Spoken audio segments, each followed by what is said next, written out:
El periodismo en el Congreso.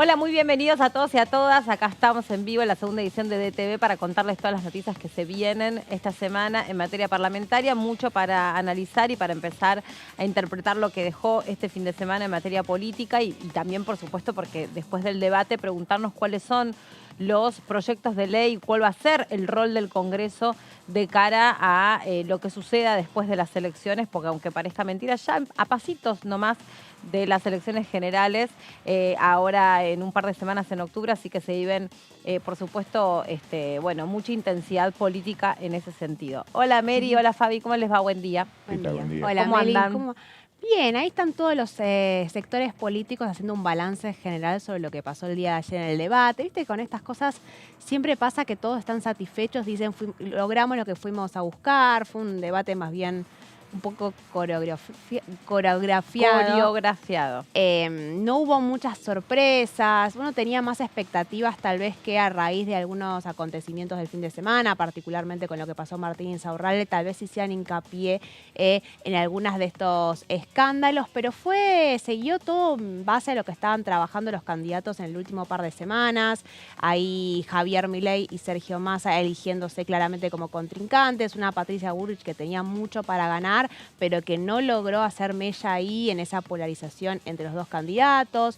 Una Miriam Bregman, tenemos dos diputados nacionales ahí, ¿no? Como candidatos a presidentes muy incisivas, me dio la sensación la que se movió con mayor comodidad, con el resto de los candidatos un poco más acartonados. Y bueno, y lo que dejó lo más fuerte me parece Javier Milei reivindicando la dictadura militar y utilizando argumentos que sostuvieron los genocidas en el juicio de los juntas, ¿no? Que me parece que va a ser lo que va a tener más repercusión en al menos hoy y mañana. Sí, bueno, sobre eso que decís vos, Fabi, también ahora te quiero escuchar, pero sobre eso que decís vos, la verdad que creo que, insisto, que todos los que tenemos la oportunidad de hablar, de decir, de bajar un mensaje, de clarificar, tenemos que condenar expresiones como estas. Digo, no solo la política, sino todos los que tenemos un rol importante en la sociedad, no lo digo a nivel personal, sino como comunicadores, tenemos que ser muy claros al respecto de no admitir este tipo de aseveraciones ridículas y dolorosas, sobre todo porque bueno, todavía nosotros entendemos que tanto como los organismos de derechos humanos no es el camino sancionar los discursos de odio o negacionistas como en otras partes del mundo. Cuando suceden, son sancionados y les corresponden penas muy duras. En nuestro país eso no está regulado. Eso no implica que no hagamos un comentario al respecto y lo sancionemos desde el punto de vista comunicacional y seamos claros al respecto que sí fueron 30.000 los desaparecidos y que no se puede ser negacionista porque es realmente muy, muy doloroso tolerar discursos de esa naturaleza. Sí, efectivamente creo que es así como vos lo estás explicando, como lo dijo recién Mary. Me parece que la cuestión, además, la discusión, ponerla y centrarla en el número, no es el eje del debate. El eje del debate es si efectivamente existió un concepto que manifestó claramente errado ayer Javier Milei en su exposición, diciendo que los terroristas habían cometido abusos de lesa humanidad, cuando eso es una implicancia que se le otorga únicamente a los estados por tener el peso de la ley, por tener el peso de las armas para llevar adelante las cuestiones que tienen que ver con la pacificación. Más allá de eso, por supuesto, la discusión planteada también a través de las redes sociales, reivindicación de un número que efectivamente la CONADEP toma, pero que dice, no sabemos si son esta la cantidad de casos. Además, el número que dijo ayer Javier Milei no es exactamente el mismo que figura en la recopilación que llevó adelante la Comisión Nacional de Desaparecidos, encabezada, entre otros, por Ernesto Sábato, por Graciela Fernández Meijide, por Adolfo Pérez Esquivel.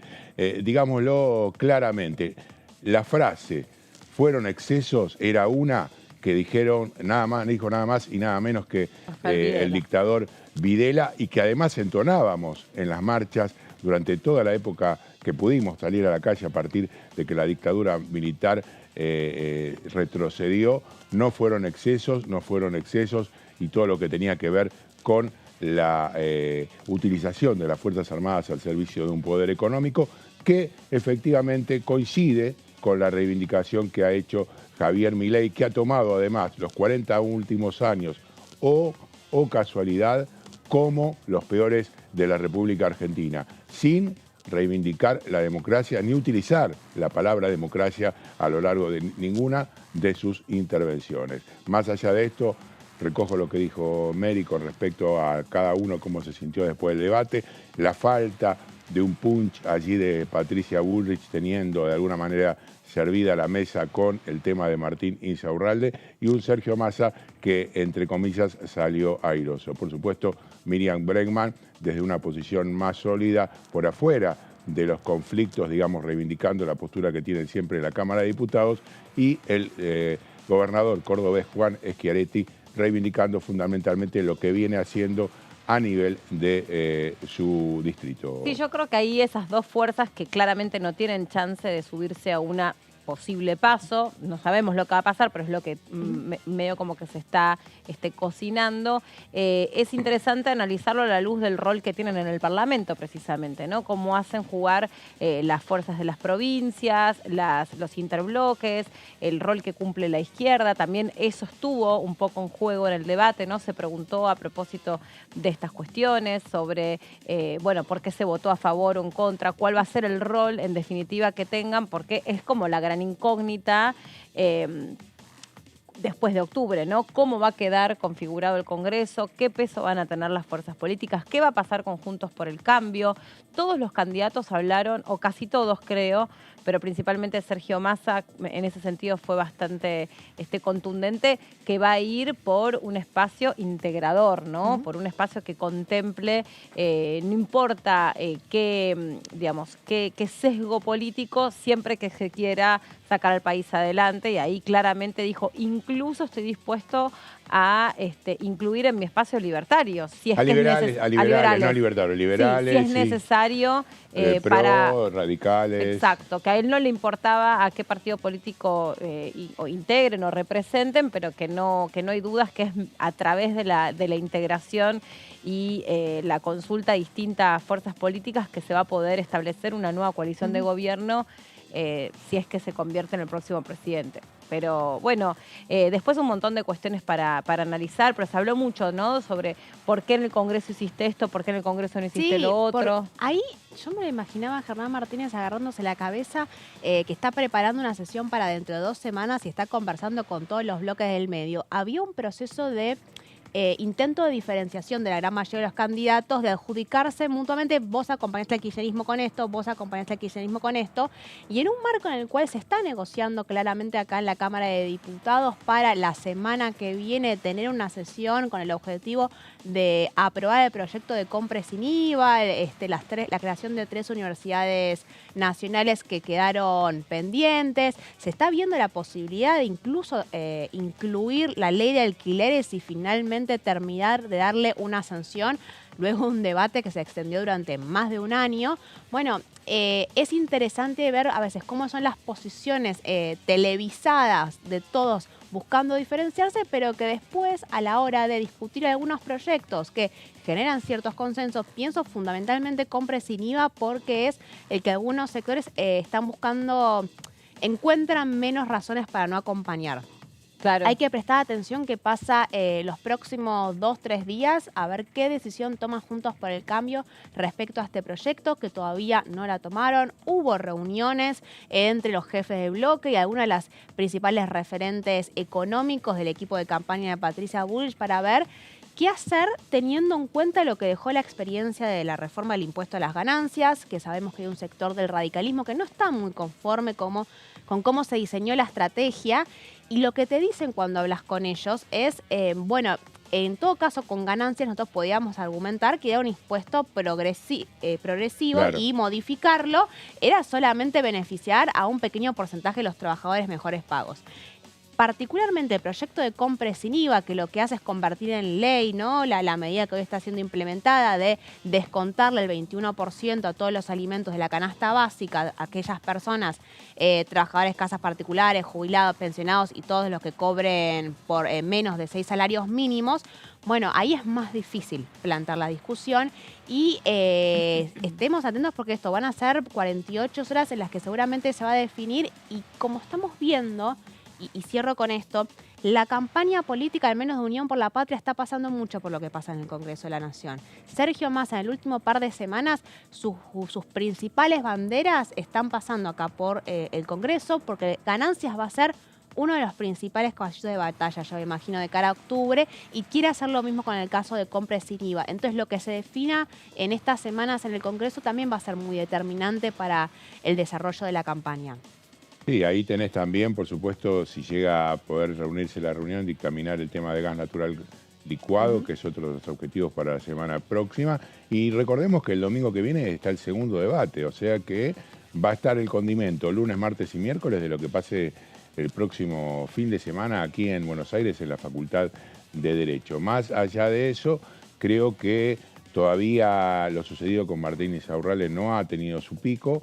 Ayer no fue bien, de alguna manera, aprovechado, entre comillas, por la oposición, y se van a venir en ese sentido muchas recriminaciones que habrá que ver si a la levantada que venía sosteniendo, según algunos de la mayoría de los encuestadores, el ministro de Economía le asesta un golpe este cine negro, que es lo que caracterizan en el tema de las encuestas. Más allá de esto también, entonces tendrá su discusión seguramente el proyecto de empleo PYME, es otra de las posibilidades que vaya al recinto, con las 3 universidades que faltan aprobar, como dijo Mary, y por otro lado también todo lo que tiene que ver con la discusión de que vamos a estar viendo dentro de un rato, cuando me toque exponer, con respecto al tema del financiamiento de la educación 2030, que allí hay un tema de debate también, porque está claro que los libertarios no aprueban la promoción de este proyecto, tomando en cuenta las definiciones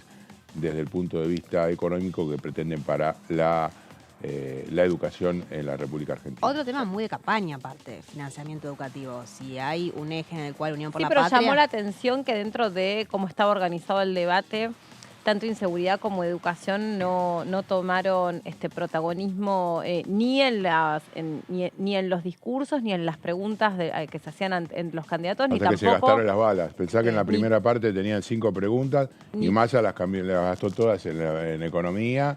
Milei creo que gastó 4. Y después, pero lo que quiero decir es que... Las 5 también, claro. Es que ni tampoco... es decir, la Cámara Electoral tenía distintos modelos de debate para elegir y para organizar, y se privilegió con el consenso, por supuesto, de todos los candidatos. Los candidatos tenían que aceptar ese reglamento para, obviamente, disponerse para este debate. Que tiene sus cuestionamientos, si fue bueno, si no fue bueno, si realmente pone en evidencia distintas habilidades y, sobre todo, distintas propuestas políticas. Para mi gusto, no tanto, pero no importa, es un debate y bienvenido sea. Y el tema de los ejes temáticos, supuestamente, digo supuestamente porque, bueno, no sé cómo se implementó y cómo trascendió esa convocatoria para que la ciudadanía participe en la selección de los temas, pero ni seguridad ni la cuestión del poder adquisitivo fueron los ejes temáticos presuntamente elegidos por la gente. Quedan 3 temas más igual. Quedan 3 temas más, pero sí la cuestión precisamente de los derechos humanos. O sea, sí fue un tema elegido o preseleccionado fue el único elegido de los 5. Por la ciudadanía. Quiere decir que hay que ver en términos concretos cómo repercute esto de esta declaración que hizo Javier Milei. Y quería decir otra cosa sobre lo que ustedes estaban valorando recién, que es el tema Insaurralde concretamente. Yo creo que, para mi gusto, por suerte lo digo, el Frente de Todos fue muy taxativo sobre lo intolerante que resultó este exceso de Insaurralde. Y eso también creo que hay que tomarlo a favor. Distinto hubiera sido el caso, digo, se podría haber, entre comillas, lastimado más, si querés, al Frente de Todos o a Sergio Massa, si no hubiera habido una respuesta sobre esta cuestión. Como rápidamente esta cuestión fue reprochada, me parece que ahí no había lugar para utilizarlo en contra de Sergio Massa, porque fue, de hecho, cuando termina el debate, hay un periodista, creo que un colega de La Nación, se acerca y le pregunta y dice, sí, por supuesto, hay que separarlo del espacio político y hay que pedirle que baje su candidatura. Y eso ocurrió y esa misma noche puso a disposición su renuncia y me parece que no hubo lugar a dudas, no hubo nadie dentro del espacio político que intentase siquiera bueno, sí, no sé si defender o acomodar un poco las cosas. Me da la sensación que no ocurrió. Me parece que no ocurrió. No, hablaron más que nada por supuesto, de una ostentación que en estos momentos lo único que hace es mellar a la posibilidad de un repunte, mellar inclusive en la propia militancia, eso fue lo que figuró en las redes. También haciendo desde algún lugar una observación en cuanto al oportunismo de la foto cuando yo he aparecido en medio de la campaña electoral. Son cuestiones que, bueno, que quedan en segundo plano. Y lo otro que quería decir, que los dos grandes nombres ausentes, uno por sobre todo fue el de Cristina Fernández de Kirchner, que no pareció mencionada en toda la noche, y también, por supuesto, el presidente Alberto Fernández, que solamente en una oportunidad. Nos está llamando Gonza para contarnos cómo se plantea esta semana parlamentaria con la agenda y con todas las novedades que tenemos que tener en cuenta. Gonza, ¿cómo estás? Buenas tardes. Muy buenas tardes, Meli, para vos, para Mary, ahí para el compañero. Estamos aquí nosotros tratando de desarrollar un poco lo que se viene en esta semana parlamentaria, que realmente es muy interesante. Quiero que lo sepas, Meli. En principio, entender que mañana vamos a tener la comisión de juicio político, como lo manda justamente desde el comienzo de esta organización y sobre todo de lo que ha sido cada una de las reuniones en su día y horario habitual, desde que ha comenzado esta comisión de juicio político allá por fines de enero de este año. Tendrá mañana su reunión número 23, recordando que será mañana martes a partir de la 1 de la tarde, por eso decía en su horario habitual. Habrá 5 invitados, entre ellos 2 periodistas, 2 colegas, que van a estar en representación de propias notas gráficas que han escrito y justamente con ellas, tal vez dentro de su investigación, poder aportar algunos datos, en este caso teniendo en cuenta que se está investigando el abuso de poder o el posible abuso de poder de Rosenkrantz, uno de los 4 integrantes de la Corte Suprema de Justicia. El miércoles tenemos una gran actividad, muchas comisiones, son 4 en total, comenzando a las 11 de la mañana con presupuesto de Hacienda, con este proyecto tan importante que ha impulsado Sergio Massa, el ministro de Economía, del programa Compre sin IVA, algo que actualmente está vigente, pero la idea de Massa es, independientemente de las elecciones que van a suceder a fin de octubre y con el posible balotaje en noviembre, la idea es que esto siga a lo largo del tiempo y sea una política de Estado, sea una política nacional, teniendo en cuenta que además hay incorporaciones, hay modificaciones para aún mejorar más los beneficios. Recordemos que el monto que actualmente es para devolverte el IVA tiene un tope de 18.800 pesos. Bueno, con este programa que se intentará aprobar mañana en presupuesto y Hacienda, esto se va a extender a un poquito más de 23.000 pesos. Se incorpora también la tarjeta de crédito como medio de pago, no solamente la de débito, sino también la de crédito. Se incorporan los monotributistas también dentro de este listado de beneficiarios, es decir, se amplía mucho más cada uno de los derechos que propone el actual proyecto que está vigente. Esto va a ser a las 11 de la mañana el miércoles, se queda presupuesto de Hacienda hasta las 12:30, se incorpora legislación general para tratar un proyecto que viene del Senado y hablamos justamente, para ser exactos, son modificaciones para el Código Civil y Comercial. En realidad estamos hablando de la ley de alquileres, ¿no? Que viene con las modificaciones, 3 años de contrato, las actualizaciones no pueden ser inferiores a los 6 meses, es decir, que tienen que ser cada 6 meses o más tiempo, y además con la correspondiente moneda nacional, para que se entienda, porque si hoy entramos a páginas para poder alquilar, observamos que muchos y muchas de los propietarios están proponiendo un alquiler en dólares, algo que es totalmente totalmente irrisorio para cualquier persona que gana en pesos y que es realmente muy complicado. A las 13:30, a la 1:30 de la tarde, se va a proponer la Comisión de Educación que preside la diputada Osuna para continuar con una reunión informativa más para este proyecto del financiamiento educativo, algo de lo que estaban charlando recién ahí en la mesa, y en este caso para continuar con las charlas, con el diálogo. Recordemos que la semana pasada ya hubo una reunión muy importante, inclusive con dirigentes a nivel nacional muy importantes, estuvo Persic en la misma, y a partir de las 4:30 de la tarde, todo esto el miércoles que les estoy mencionando, salvo juicio político que es mañana, 4:30 de la tarde, legislación del trabajo con la presidencia de Vanessa Sila y la diputada. Se continúa también con las reuniones informativas, al igual que en educación, en este caso para seguir hablando del tema de la reducción de la jornada laboral. Recordemos, actualmente son 48 horas semanales. La idea del proyecto principal es a que se vaya esto a 40. Hay un proyecto también de una diputada que propone que esto se vaya a 36. Y la ministra, justamente de la cartera de Trabajo, Kelly Olmos, lo que propone es, además de estar de acuerdo a que esto se puede llegar a reducir a 40 y ella está de acuerdo, a que primero se haga esto un poco de manera progresiva, que primero vayamos hacia una jornada laboral de 44 horas semanales y luego sí pasar a las 40. Así que este es el panorama de esta semana, Meli.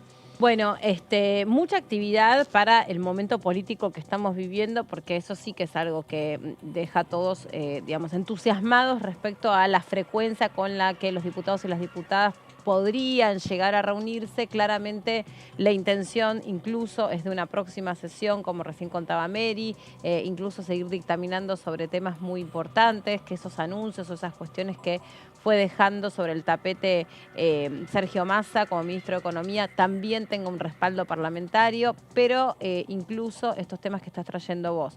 El de la reforma laboral, ya hemos escuchado a distintas personas que vinieron a exponer, representantes de distintos gremios, contando incluso y comparando distintas legislaciones. Se tomó el caso de Alemania, hubo una expositora de Alemania que contó sobre la experiencia, qué pasa con el manejo del ocio dentro de lo que es la jornada de los trabajadores, qué pasa con los trabajadores telemáticos. Fue bien interesante seguir de cerca esa discusión y sobre todo ver que, claramente es un tema que va a llevar su tiempo, porque todos reconocen, y la ministra de Trabajo también expuso, todos reconocen que tiene que irse hacia una reducción progresiva. Incluso había proyectos que quieren reducir la jornada laboral en 10 horas. Me parece que de hecho había un diputado que había presentado, no sé si no fue el diputado Valdés, que tenía un proyecto que hablaba de una reducción muy, muy considerable, casi como sacar un día entero del jornal de trabajo en la semana, y eso obviamente va a tener que requerir de un trabajo más transicional. Yo creo que va a ser algo más escalonado, pero fue muy interesante. Y lo otro que vos traes, lo que vos mencionás, es la exposición de Persic y toda la cuestión de qué es lo que se puede regular y legislar en términos educacionales, en qué situación nos encontramos. Ayer los candidatos también hablaron del tema educativo y se viene, si hay que ir hacia una escuela voucher o si hay que ir hacia una escuela sin paros o con más cantidad de horas o con un calendario educativo más amplio. ¿Cómo se va a cubrir ese calendario Meli, también? Fíjate, perdóname, Sí, fíjate que hablando de financiamiento para la educación, Jaime Persic el otro día en la Comisión de Educación Informativa que se hizo la semana pasada y que hoy continúa esta semana con el mismo eje, hizo un reaconto de todos los progresos que se han logrado gracias a estas modificaciones en las distintas leyes vinculadas a la educación. Hablaba, por ejemplo, de aquella reforma en el año 2005, cuando Néstor Kirchner era el presidente, y marcaba, ¿no?, la importancia de las 25 horas horas obligatorias por semana, 1 hora más de matemática y de lengua extra en la currícula, así como siempre tenías 1 hora de historia, 1 hora de... Bueno, siempre 1 más de matemática y de lengua, que son cuestiones básicas. Cómo acrecentó en cuanto a la infraestructura la cantidad de jardines municipales, la cantidad de jardines que se han incorporado, que se hicieron para involucrar a todos aquellos niños y niñas que no tenían la chance de poder ir a un jardín y bueno, de esta manera pudieron hacerlo. No, y además que hasta que se discuta la agenda de cuidados, vos tenés que tener la obligatoriedad y la posibilidad de poder poner a los niños en la edad inicial en un lugar, en un espacio, que no tengas que cambiar plata como mamá o como papá, dejando a tus hijos al cuidado de alguien para poder salir a trabajar y buscar un lugar en el mercado productivo. Entonces, es parte de la misma discusión, solo que la agenda de cuidados está mucho más trabada que por ahí esto que estamos conversando que tiene que ver con la cuestión educativa. Es una incógnita que va a pasar con el dictamen de licencias parentales, porque había expectativa que se trataba en la sesión anterior, hay conversaciones a ver si lo incluyen la de la semana que viene. El panorama no está claro porque los votos no están. Esa es la situación. Juntos por el Cambio presentó su propio dictamen de minoría, está impulsando otras modificaciones a la legislación de trabajo, a la ley de contrato de trabajo.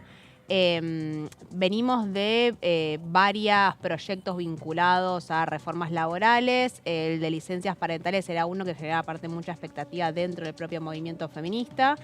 Y en principio, al menos yo no tengo el dato de que vaya a ser incluido la semana que viene. Hay interés de algunos de los sectores sindicales, del Frente de Todos, de impulsarlo, pero el número no está. Muy bien, Gonza, vamos a volver con vos en un ratito. Gracias. Dale, Meli, lo último que te sumo para cerrar es que cuando averiguamos la semana pasada cuáles eran los objetivos que tenía, por lo menos el bloque oficialista, para tratar esta semana, son todos estos que acabo de mencionar. Es decir, que esta semana, básicamente, en cuanto a los objetivos a cumplir, estaría cumpliendo con todas las metas que se ha propuesto en base a los proyectos. Así que quería cerrar con eso. Meli, Fabi, Mary, un abrazo muy grande. Lo mismo para vos, Gonza, muchísimas gracias. Ahora en un ratito vamos a volver con vos. Vamos a hablar de lo que va a ocurrir mañana, que se vuelve a reunir la Comisión de Juicio Político y repasamos de esta manera, a través de este tape, todo lo que pasó en la última reunión de la Comisión de Juicio Político, y Mary también ya enseguida nos actualiza la información. Diputados, diputadas, integrantes de la Comisión de Juicio Político, reanudamos las reuniones de comisión donde se lleva adelante el juicio político a los integrantes de la Corte Suprema de Justicia de la Nación. Les pido silencio a los diputados y asesores para poder introducir el tema del día de la fecha. Ustedes saben que cuando comenzamos a tratar los 14 pedidos de juicio político contra los integrantes de la Corte Suprema de Justicia de la Nación, se comenzaron a tratar los pedidos. Esos pedidos denunciaban distintas acciones que podían configurar el mal desempeño de los integrantes de la Corte, y de acuerdo a lo denunciado se ha dictado el informe de admisibilidad que informaba de que había sustento para avanzar en la investigación, y la investigación se dispuso se hiciera por causales o causas, donde se fue investigando el posible mal desempeño de los jueces de la Corte. Por un lado, tiene un interés propio en cuanto se autoerigió, como lo hizo Nazareno en su momento, presidente del Consejo de la Magistratura. En segundo término, teníamos un hecho que tiene mucha gravedad institucional, que se hicieron públicos los chats entre Robles, que trabaja con Rosati, y Marcelo D'Alessandro, en ese entonces ministro de Seguridad de la Ciudad de Buenos Aires. En esos chats aparecieron cosas que nos preocuparon expresamente. Por ejemplo, la diagramación, la instrucción por parte de Robles a D'Alessandro para que la bancada opositora tuviese una estrategia específica para el tratamiento del tema Consejo de la Magistratura. Que la gente hable de estrategias no nos preocupa.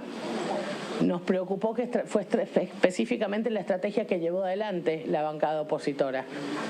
No bajó a convalidar la sesión, entonces nos pareció que había una coincidencia de temas que nos hacían tener algún razonable temor sobre la imparcialidad de Rosati para resolver este tema, y a riesgo de aburrirlos, debo decir que en materia de recusaciones no basta con acreditar el razonable temor sobre la conducta de un magistrado, porque se está en defensa de una cuestión que es básica del Estado de Derecho, como es la imparcialidad de los magistrados. Se iban dando cara y seca, y en el medio Lorenzetti. Realmente fue una corte de lujo, muchachos. Una corte de lujo. Yo desde 1983 para acá, porque antes no puedo hablar del fallo suizo, sí puedo, pero en definitiva fue un fallo de Salvador Álvarez Alonso y no de la corte. Es lo más maravilloso que a mí me pasó, y yo he ganado y he perdido con esa corte. Yo he ganado y he perdido con esa corte. Los he conocido a todos. Han sido todos unos ministros extraordinarios, con sus más, con sus menos, con sus joyos. A ver, Zaffaroni votó en contra en el fallo Rizzo, y yo no perdí mi magnífica relación con Zaffaroni, y ni que hablar con Falti, ni que hablar con Lorenzetti, con Carmen nos reíamos muchísimo. Gente, aparte gente común, gente del pueblo, con lo que uno se podía sentar. Hoy yo no tengo relación ni con Rosenkamp ni con Rosati.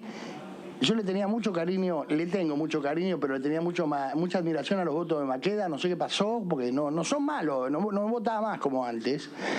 Y con Lorenzetti hasta tengo una relación cuasi profesional. No puedo ni opinar. Lo que me molesta es la creencia de que la Corte saca los fallos a la carta. Y es una sensación que tiene el pueblo, para un lado o para el otro. No estoy haciendo antes o ahora, a ver, no es una acusación puntual. Creo que de alguna manera u otra hay que equilibrar la Corte. Yo nunca fui partidario de la ampliación de la Corte, jamás, siempre estuve en contra. Creo que en este momento no hay más remedio de llevarla a 7 o a 9 miembros. Cuando hablan de 25, la verdad, no me río. Ustedes saben, los que escuchan el programa saben que me río cuando dicen eso, es impracticable. Pero 7 o 9, y después pienso, no pueden nombrar un procurador, van a nombrar 4 ministros de la Corte, imposible. Pero con 4 miembros no se puede seguir, no se puede continuar, no es justo el fallo. No es justo el fallo. Dentro del fallo colegio, el primer fallo, hay un voto en disidencia parcial de Lorenzetti que específicamente remite sobre las competencias exclusivas de dictar leyes, derogarlas, volverlas a vigencia que tiene el Congreso de la Nación. Para ser clara,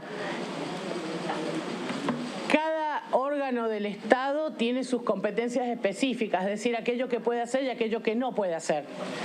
La competencia específica del Congreso de la Nación, en este caso del Senado, es dictar leyes. No pueden hacerlo otros organismos y derogarlas, por supuesto. Y dejamos planteado porque lo consideramos que se había inmiscuido de modo inexcusable en competencias excluyentes del Senado de la Nación. El Senado de la Nación, en oportunidad de contestar la demanda allá por el año 2006, hizo el planteo entendiendo que la representación de los abogados no le corresponde a lo que conocemos como el Colegio de Buenos Aires, sino que le corresponde al Colegio Público de Abogados de Capital Federal, que tiene, entre otras cosas, la superintendencia sobre la matrícula y la representación de los abogados. Luego de esta causa, Consejo de la Magistratura, que ahora procederé a explicar cuál es la hipótesis general de la investigación, cuáles las hipótesis particulares de la investigación. Quiero aclarar que algunos de los testigos de esta causa ya vinieron cuando comenzamos a trabajar en esta comisión a principio de año, por lo cual consideramos desde la presidencia que con una sola reunión de Consejo de la Magistratura es suficiente y en la próxima reunión de comisión proponemos a todos los presentes que procedamos a tratar la siguiente y última causa que ha sido declarada admisible, que es abuso de poder. Esa causa, abuso de poder, es una causa que su principal o fundamento radica en la denuncia de juicio político o pedido de juicio político que realizó la coalición cívica, la diputada Oliveto. Es un proyecto que fue de la diputada Carrió y luego representó la diputada Oliveto contra el juez Lorenzetti por distintos motivos. Con lo cual, la siguiente reunión de comisión, esta sería sobre Consejo de la Magistratura y la próxima sería para evacuar o llevar adelante la investigación correspondiente a esa causa abuso de poder, donde los miembros de esta comisión que responden a esa fuerza política ya han pedido prueba y hay constancias probatorias también que serán analizadas para elaborar luego el informe. Bueno, este es el compacto de lo que trabajó la Comisión de Juicio Político en el capítulo Consejo de la Magistratura, y en un ratito Mary nos va a contar qué es lo que se viene y cómo vienen preparándose las acusaciones, ¿no? Porque todo concluye al fin, ¿no? Ya juicio político, creo que es la reunión 26. Creo que dijo 27. 26, sí. Lo dijo, bueno, 26-27. Está finalmente llegando a un cierre, a una conclusión. Yo voy a repasar un poquito lo que pasó con la causal de Consejo de la Magistratura, que era una de las más fuertes. La del día de mañana va a estar vinculada con abuso de poder. Y atención a ver si la coalición cívica presenta o busca defender su denuncia contra Ricardo Lorenzetti, que también está englobada en la causa de abuso de poder. Pero quedan más o menos 2 reuniones más después de la de mañana. Y se cierra con los dictámenes. Y vos sabés que aquí, cuando vino, bueno, no me acuerdo si fue la semana pasada o la anterior, el diputado, se me fue el nombre, Tailade, perdón, se me había hecho un blanco en los nombres, dijo, tampoco, o sea, no nos importa el tiempo que nos lleve cada uno de los capítulos o de los expedientes, pero tampoco podemos irnos muy para allá en el tiempo porque esto tiene que ocurrir como fecha límite en noviembre, porque después cambia la conformación de la Cámara de Diputados y por lo tanto también la conformación dentro de cada una de las comisiones, y lo que no quedó dictaminado, entonces todo este trabajo y todo este esfuerzo, como decís vos, tiene que tomar un cuerpo y formalizarse para que pase a la Cámara de Senadores. De hecho, le preguntábamos si iba a entrar la cuestión de la decisión que había tomado la justicia sobre las provincias cuando se impugnó o se observó los procesos electorales con tanta proximidad, que fue algo que estuvo mal tomado desde el punto de vista político por la poca posibilidad de hacer algo al respecto, ¿no? ¿Se acuerdan lo que pasó con la provincia de Tucumán? San Luis. Y de San Luis, correcto. San Juan. Y de San Juan. Sí, exacto. Y bueno, eso no quedó por ahora incorporado en los causales, pero dijo que claramente no había la posibilidad, no existía la posibilidad de extenderse todo lo que requería la información que se había recuperado. Es más, muchos expedientes quedan como, digamos, en términos de investigación de causales cerrados, aunque siguió apareciendo información a partir de las exposiciones que se hicieron. Y lo otro que le preguntábamos al diputado Tailade en ese momento es, porque en cada uno de los causales, en cada uno de los expedientes aparece como con mayor responsabilidad un integrante de la Corte que otros. En algunos, pocos todos, pero en algunos con claridades, bueno, obra social. Acá claramente había una persona, digamos, con mayor responsabilidad porque estaba concretamente a cargo de la obra social. De hecho está armado ya y puede recorrer los despachos, claro. ¿no? Contra Juan Carlos Maqueda, la acusación está ya armada y está la aprobación del resto de los componentes. Pero medio como que nos adelantó que no sé, el papel que van a presentar, donde se va a formalizar la acusación y todo esto, es como que en un punto se va a agrupar todos los expedientes para decir, bueno, aquí pareciera que hay una manera, una tendencia a que la Corte Suprema actúe más apegada a la política que a la interpretación que se hace de la ley o de los fallos. Digamos, no se va a ir contra todos globalmente, pero sí se va a incorporar esto como, bueno, y también encontramos qué pasa acá, que en todos estos casos se trabajó presuntamente de esta manera, porque son solamente la parte acusatoria. Bueno, nos vamos a nuestra próxima nota.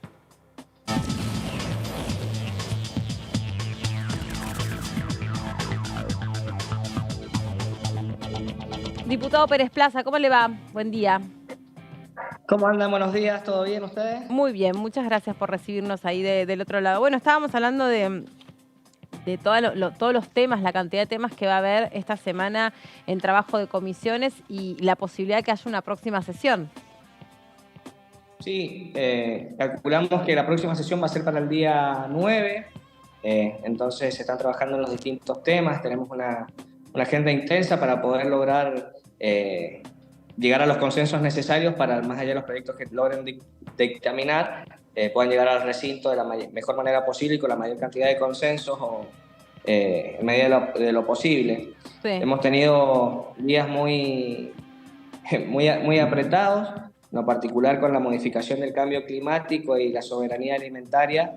Hemos tenido la posibilidad de participar en Parlaméricas, en el Senado de México, para poder trabajar de forma conjunta con los 18 países para empezar a trabajar muy fuertemente con lo que es un horizonte para cuidar ir previendo las modificaciones que vamos a tener a nivel ambiental y a nivel climático, y sobre todo eso cómo va a repercutir con la alimentación de nuestra República Argentina, porque en momentos tenemos muchas sequías y por momentos tenemos inundaciones.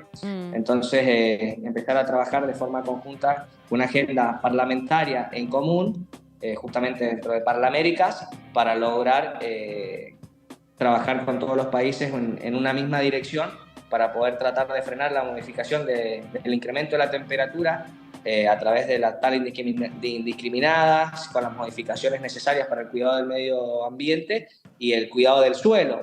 Entendiendo que, por ejemplo, hoy día en los vecinos o países de Chile, unidades productivas de ellos han quedado bajo tierra a través de las lluvias que sufrieron, tierras productivas, 80 centímetros de barro arriba, y eso repercute directamente en lo que es la producción de los alimentos que necesita el país vecino de Chile, y teniendo implicancia en la República Argentina por el tema de exportaciones, que al haber un faltante de alimentos del lado de Chile, incrementa los precios en el lado argentino, y esto explica el incremento del precio de la papa en nuestro territorio. Entonces tenemos que ir con una agenda y un panorama muy abierto para poder empezar a tenerlo en cuenta, porque las modificaciones del cambio climático están repercutiendo más allá en los países vecinos, pero también nosotros tenemos que estar preveniéndonos de cómo va a venir esta próxima temporada y de distintas zafras en distintos lugares del país, porque no en todo el país va a ser exactamente igual, pero a través de un mapeo tenemos que estar anticipados de la situación que nos va a tocar vivir dentro de muy poco. Y diputado, ¿qué tal? ¿Cómo está? Acá María Caferata lo saluda. Buenas tardes. Frente a esta discusión de la cual participó, ¿qué impresión le genera cuando candidatos como Javier Milei directamente niegan la existencia del cambio climático, y qué repercusiones podría tener dentro de todo el aparato productivo, como usted estaba describiendo? La negación. Mire, la verdad que quiero decir, es una irresponsabilidad muy grande, porque lo vamos a sufrir entre todos. Para que usted tenga noción, Latinoamérica está bajo esta lupa y entendiendo las problemáticas que está teniendo. Cuando nosotros no tenemos problemas, a veces no nos toca de cerca, pensamos que no está sucediendo, pero es una realidad. Hoy día tenemos que tener en cuenta y en una agenda muy activa la modificación de los sistemas productivos y empezar para que no nos falte producción de alimentos, empezar a trabajar con sistemas de eficiencia productiva. Estamos hablando de sistemas hidropónicos, estamos hablando de sistemas bajo cubierta, para poder hacer frente a las modificaciones del cambio climático que van a ser eminentes. A través de producir bajo cubierta vamos a poder soportar las modificaciones del cambio climático para lograr satisfacer las necesidades básicas de alimentación de nuestra población. Digamos, no es allá de la inflación, de los problemas que hoy día tenemos. Tiene que ver justamente con que el precio de la oferta y la demanda va a estar regulada, porque va a faltar alimentos por la modificación del cambio climático, y va a haber provincias en donde, por más que estén las plantaciones, las tapa el agua y naturalmente esas mercaderías se echan a perder. Por eso es muy importante trabajar ya teniendo un panorama de cuál es la realidad que se nos avecina, y también es importantísimo trabajar con la parte de genética para poder ir adecuado a las modificaciones altos porcentajes de humedad, porque, digamos, pasamos de un escenario a otro. Y si nosotros no trabajamos codo a codo con la parte de nuestra genética, entendiendo que tenemos que ir trabajando para que las variedades se adapten a estas necesidades, estamos perdidos y no tenemos una agenda real y seria de trabajo. Y más allá de los precios, que muchas veces es causal de ponerse sobre la mesa, hoy día la preocupación y el trabajo que se está haciendo es porque ya países vecinos como Chile está sufriendo la falta de alimentos. En este caso le puedo dar un ejemplo muy claro, que es el ejemplo de la papa, que es un producto muy consumido, digamos, por todos nosotros, y la verdad que allá se quedaron sin producción por la modificación del cambio climático y el exceso de lluvias que sufrieron, entendiendo que no fue tan solo que perdieron una producción, van a perder cielos productivos hasta que empiecen a poder trabajar. Justamente sobre eso, sobre la papa, además lo que se ha disparado el precio, o sea, no Sí, solo la ya bajó un escasez, poquito, ya bajó no un digo en poquito. Chile, que justo en me Chile. comentaban eso, que estaba carísima la papa, que son grandes consumidores, bueno, toda América desde ya, pero justo me comentaban esto.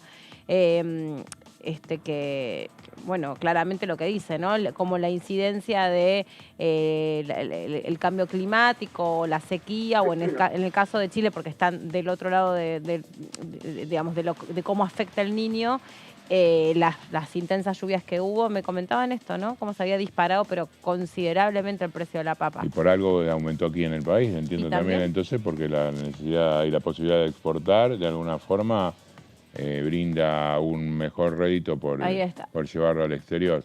Bueno, diputado, ahí Sí, Fabián le quiere hacer otra pregunta. ¿Qué tal? Buenas tardes, Fabián Waldman. Esta semana lo conozco emprendedor, con empresa familiar, allí en Mendoza. Desde los dirigentes sindicales plantean esta reforma laboral, achicar la cantidad de horas de trabajo, en observancia del que promedio en muchísimas de las grandes empresas la jornada semanal alcanza un promedio de los 36 horas. ¿Cómo evalúa que esto se puede implementar en las pequeñas y medianas empresas, Ever? Mire, la transición siempre trae ruidos y miedo. Todo tipo de cambio siempre genera esas cuestiones. Pero yo creo que es positivo, yo creo que es una medida que va a tonificar un poco los objetivos que esto tiene, que es incrementar la capacidad de que la gente ingrese a sistemas laborales y, por otro lado, dignificar la parte humana de las personas, achicando el esfuerzo físico que generan en cada uno de nuestros emprendimientos. Naturalmente, lo que se piensa es que esto nos va a significar una modificación de un 20% en los costos productivos, pero la verdad es que poco a poco... Bueno, parece que está complicada la comunicación. Sí, la conexión no es de la mejor. A ver si lo podemos podemos el cambio recuperar. climático también que está afectando. Y puede ser, o los vientos, ¿viste? Los vientos, sonda. Sí, el viento sonda que cruza pero la no montaña. es en esta época. No, creo que la discusión está dada, más allá de lo que pasó la semana pasada, la presentación aquí que sobresalió por sobre todas con una declaración que para muchos nos pareció realmente incomprensible del delegado de la UIA, ¿no? El segundo, diciendo para qué los trabajadores quieren tiempo libre. Ay, sí, me pareció tan... ¿Para hacer qué? ¿Para hacer qué cosa? No sé si estaba escuchando... Sí, claro, que estábamos haciendo mención a las declaraciones del segundo de Daniel Funes de Rioja, hablando acerca de para hacer qué quieren los trabajadores más tiempo libre. Mire, nosotros en política siempre tomamos decisiones y tenemos que entender y evaluar cada una de las decisiones que tenemos y las repercusiones que esto van a tomar. Yo estoy seguro que mucha gente lo piensa de esa forma y que empieza en el costo, pero es una transición y son momentos que se viven hasta que se aceptan, pero el objetivo principal es incrementar la capacidad de gente que esté trabajando en las distintas empresas, entonces eso ayuda a la reactivación en términos generales, y por otra parte es como yo le digo que para mí es la más importante de todas, es dignificar a la gente que trabaja en cada una de las unidades productivas, independientemente cuál sea la que estén desarrollando.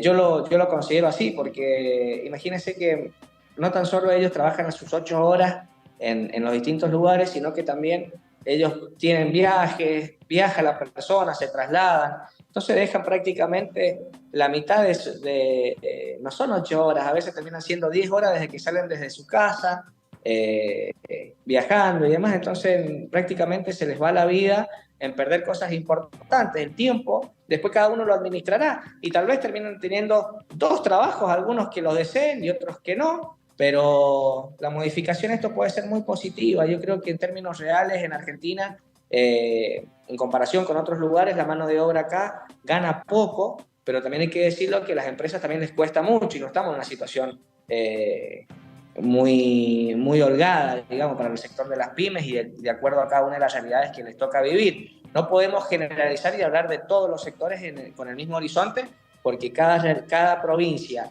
cada estructura de trabajo y cada pyme tiene una realidad totalmente distinta. Pero en términos generales, este es un proyecto que va a modificar a todas las pymes y bueno, poco a poco se van a ir adaptando y se va a ir reviendo cuál es la realidad, pero el objetivo principal es que la gente tenga más tiempo, que tenga mejores condiciones laborales, que incremente la capacidad laboral y de esa forma también tenemos que entender que una persona, el esfuerzo físico de 8 horas no va a ser el mismo esfuerzo físico de 6. Y entonces además, la gente también tenemos que evaluar que el ritmo de trabajo va a ser mucho mejor porque la gente no va a estar tan cansada. Imagínense, no es lo mismo cuando usted comienza la actividad a cuando está terminando. Y sobre todo actividades que son pesadas, porque, por ejemplo, el trabajo en el campo es pesado y solamente los que hemos trabajado en el campo sabemos lo que significa correr con un tacho de uva de 20 kilos en el hombro durante 8 horas, que no va a ser lo mismo que sean 6, al igual que las cosechas, al igual que la poda, al igual que un montón de actividades como la parte de la construcción, que también trabajan. Es un trabajo que requiere mucho esfuerzo físico, no es lo mismo. Y el cuidado de la salud también se va a ver beneficiado a través de la reducción de la parte laboral. Naturalmente, para el sector empresario, siempre uno que va a querer que trabajen más y que paguen menos. Y del otro lado, exactamente igual. Pero esto se trata de trabajar en buscar un equilibrio que beneficie la situación de cada uno de los argentinos. Y yo creo que es una medida muy importante, muy correcta, que va a tener que tener un periodo de adaptación porque, como yo le digo, muchos lo van a interpretar de esa forma, pero es muy positivo para todos. Yo creo que la vida es muy valiosa para poder aprovecharla y compartirlo como cada uno decida, o trabajando más con otro trabajo, o disfrutando de su familia, o disfrutando para cada uno de los habitantes de la República Argentina que decidan tener estas 2 horas más para ellos mismos.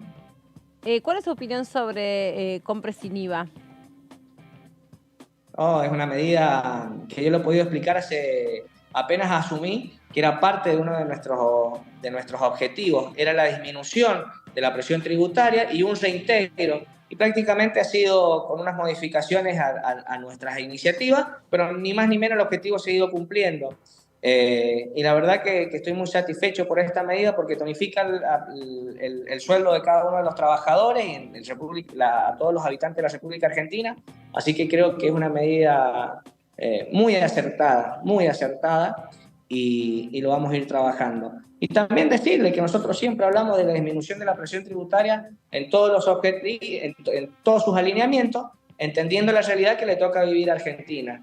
Y en algunos momentos los que más tienen son los que tienen que hacer el esfuerzo y en otros momentos poco a poco también ir sacando presión tributaria en términos generales para todos, pero tenemos que tener una visión muy amplia entendiendo la realidad productiva de cada una de las unidades de negocio y que no todos son iguales, entonces no podemos generalizar. Hay personas que necesitan mayor asistencia y otras que menos. Entonces lo que tenemos que garantizar es la equidad de cada una de las pymes y lograr que nuestra República Argentina se vaya tonificando poco a poco y mejorando la calidad de vida de todos los argentinos. Pero sin olvidarnos que tenemos un solo planeta, que no podemos hacer vista gorda de esto y la agenda ambiental muchas veces pasa desapercibida, pero es muy importante. Tenemos que, antes de que empecemos a sufrir las modificaciones y que nos peguen muy de cerca, tenemos que tener una agenda muy activa con esto porque no tenemos otro planeta aparte y tenemos que cuidar el único que tenemos. Diputado, y le consulto, ¿cómo puede repercutir al Estado el hecho de que se convierta en ley esta medida, ¿no? Entendiendo la gran disminución de la recaudación que va a haber una vez que todas las personas jubilados, pensionados o trabajadores que cobren menos de 6 salarios mínimos dejen de pagar el 21% de algunos elementos de la canasta básica. ¿Qué repercusiones puede tener lo que es las arcas del Estado y el financiamiento del Estado? Gracias por su pregunta, porque me da pie a darle la explicación de por qué nació la iniciativa en su momento. El objetivo que yo planteaba y que de ahí se ha sacado parte... Ay, nos agradeció la pregunta y... Sí, está muy Se complicado el paralizó. internet. Sí, le hicieron el cálculo desde la oficina de presupuesto de la Cámara de Sí. Diputados. Creo que 1 billón. Era 2,20 y pico del PBI. Sí. El tema es que los equipos técnicos de Juntos por el Cambio hicieron su propio estudio y están hablando de que es más del doble. Ahí uno tiene que jugar a ver qué porcentaje de los ingresos de cada uno de los trabajadores y trabajadoras están destinados a producto de la canasta básica, Claro. que claramente no son Claro. todos, porque la gente consume otras cosas, pero hay una discusión, pero ya sea de 2 o 4 puntos de PBI, es mucho que se le suma al caso de la pérdida por ganancias. Pero bueno, es como cuando se discutió la eliminación de la cuarta categoría, Hola. tiene que ver con otras compensaciones. Sí, diputado, ¿nos escucha? Sí, Ah, las perdí por Sí. por un momento. dijo que estaba muy Que les- contento de la les- pregunta y ahí se cortó. Uy, disculpen, me quedé hablando solo. Que gracias por la pregunta porque nos permite explicar. Nosotros, en su momento, apenas asumimos, nosotros queríamos bajar la presión tributaria entendiendo que necesitamos que todos entráramos en el sistema de que pidiéramos la factura. Entonces, si nosotros lográbamos que la gente pidiera la factura, lográbamos que todo el mundo pague, incrementamos la recaudación y... Bueno, la conexión es muy, muy mala. Le mandamos un saludo al diputado Pérez Plaza, le agradecemos su participación, pero lamentablemente en este sentido no vamos a poder seguir continuando porque se corta cada 2 por 3 lo que nos responde. De todos modos, se ve que una pregunta es muy buena porque te lo agradecemos. Creo que iba por el lado de la formalización, ¿no? Que una vez que Por se supuesto. formaliza, se pagan impuestos por otro lado, entonces la supuesto. compensación propia que puede haber con las consecuencias indirectas de la eliminación, de la devolución del 21%. Tenemos que hacer una pausa. Nosotros le dejamos un saludo al diputado Pérez Plaza, que seguramente se lo harán llegar por privado. Y bueno, hacemos una pausita y en un ratito seguimos aquí con más información parlamentaria en la segunda hora de la segunda edición de DTV. Ya venimos.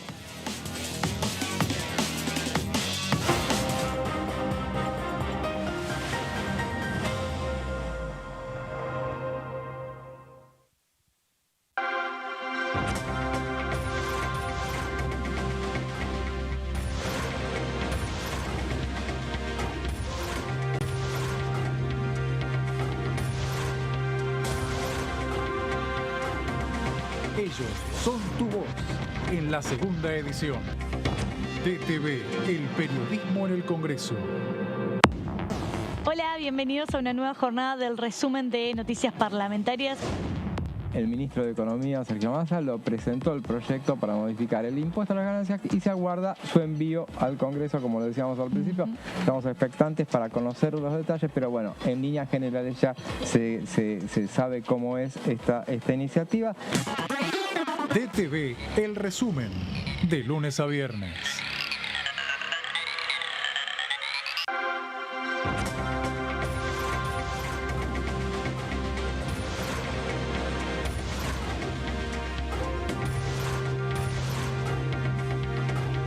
Ellos son tu voz en la tercera edición. DTV, el periodismo en el Congreso. ¿Cómo le va? Esto es el análisis por aquí por DTV.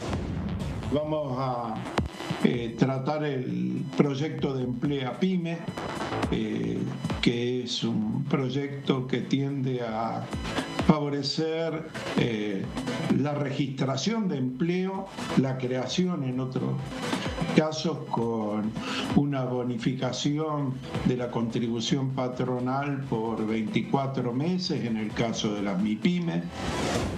Es incómodo hoy hablar de los alquileres temporarios porque, bueno, es la respuesta que a la situación de la inflación y al boom turístico le pusieron los propietarios. Pero la realidad es que en todo el mundo se está regulando el tema de los alquileres temporarios, ¿no? Así que habrá que buscar de qué manera, sin perjudicar al sector, de qué manera se regula.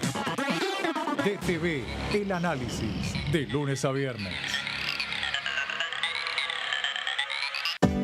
somos dueñas y dueños de nuestros libros, somos protagonistas de un futuro mejor. Por eso, entregamos libros a millones de estudiantes.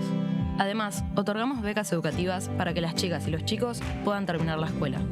Realizamos obras en universidades, fortaleciendo el sistema universitario nacional. Y este año, otorgamos y renovamos becas Manuel Belgrano, en carreras estratégicas para el desarrollo productivo del país. Con más educación, construimos un futuro mejor. La educación nuestra bandera. Ministerio de Educación. Argentina Presidencia. Hola, ¿qué tal? ¿Cómo andan? Bienvenidos, bienvenidas. Aquí estamos en la tercera edición. Yo escuchaba esto de que ¿por qué el ministro no hace ahora lo que dice que va a hacer? Bueno, ahora está haciéndolo ahora. Uno debería poder debatir o decir si no está de acuerdo con esto. Claro. Pero entonces se tendrán que aplicar los acuerdos y los desacuerdos que haya respecto de esta cuestión de tratar de prácticamente eliminar el impuesto a la ganancia, la inmensa mayoría quienes hoy lo están tributando, que por lo cual se ha venido pregonando permanentemente que esto se haga en algún momento. Tenemos un compromiso con el fondo, tenemos que hacer una reducción del déficit y el gasto tributario. Bueno, estos son todos los ítems, porque no es que estaba solamente Tierra del Fuego, estaban un montón de otros regímenes y programas. Y lo que nos planteó es, si queremos hacer los deberes del fondo, tenemos que discutir eso. Nadie lo quiso discutir porque nadie quiere, digamos, que se les reduzcan los ingresos o se les reduzcan los subsidios o se reduzcan los programas de fomento. DTV, tercera edición, de lunes a viernes.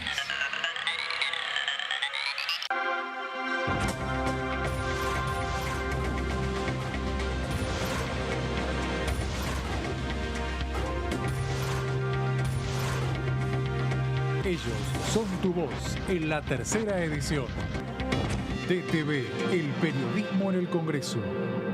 Hiciste la colimba entre 1975 y 1983. Tu testimonio aún puede ser clave para hacer justicia. Lo que hayas visto y oído en dictadura es un aporte fundamental para llegar a la verdad. Para más información, entra a argentina.gov.ar/fuicolimba.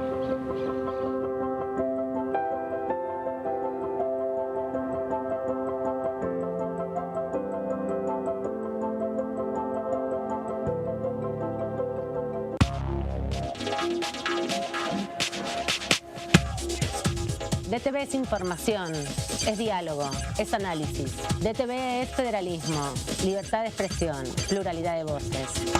DTV es todo lo que un país en democracia tiene que ser.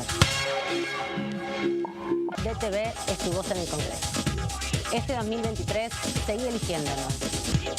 DTV, el periodismo en el Congreso. Este es el gasoducto Presidente Néstor Kirchner.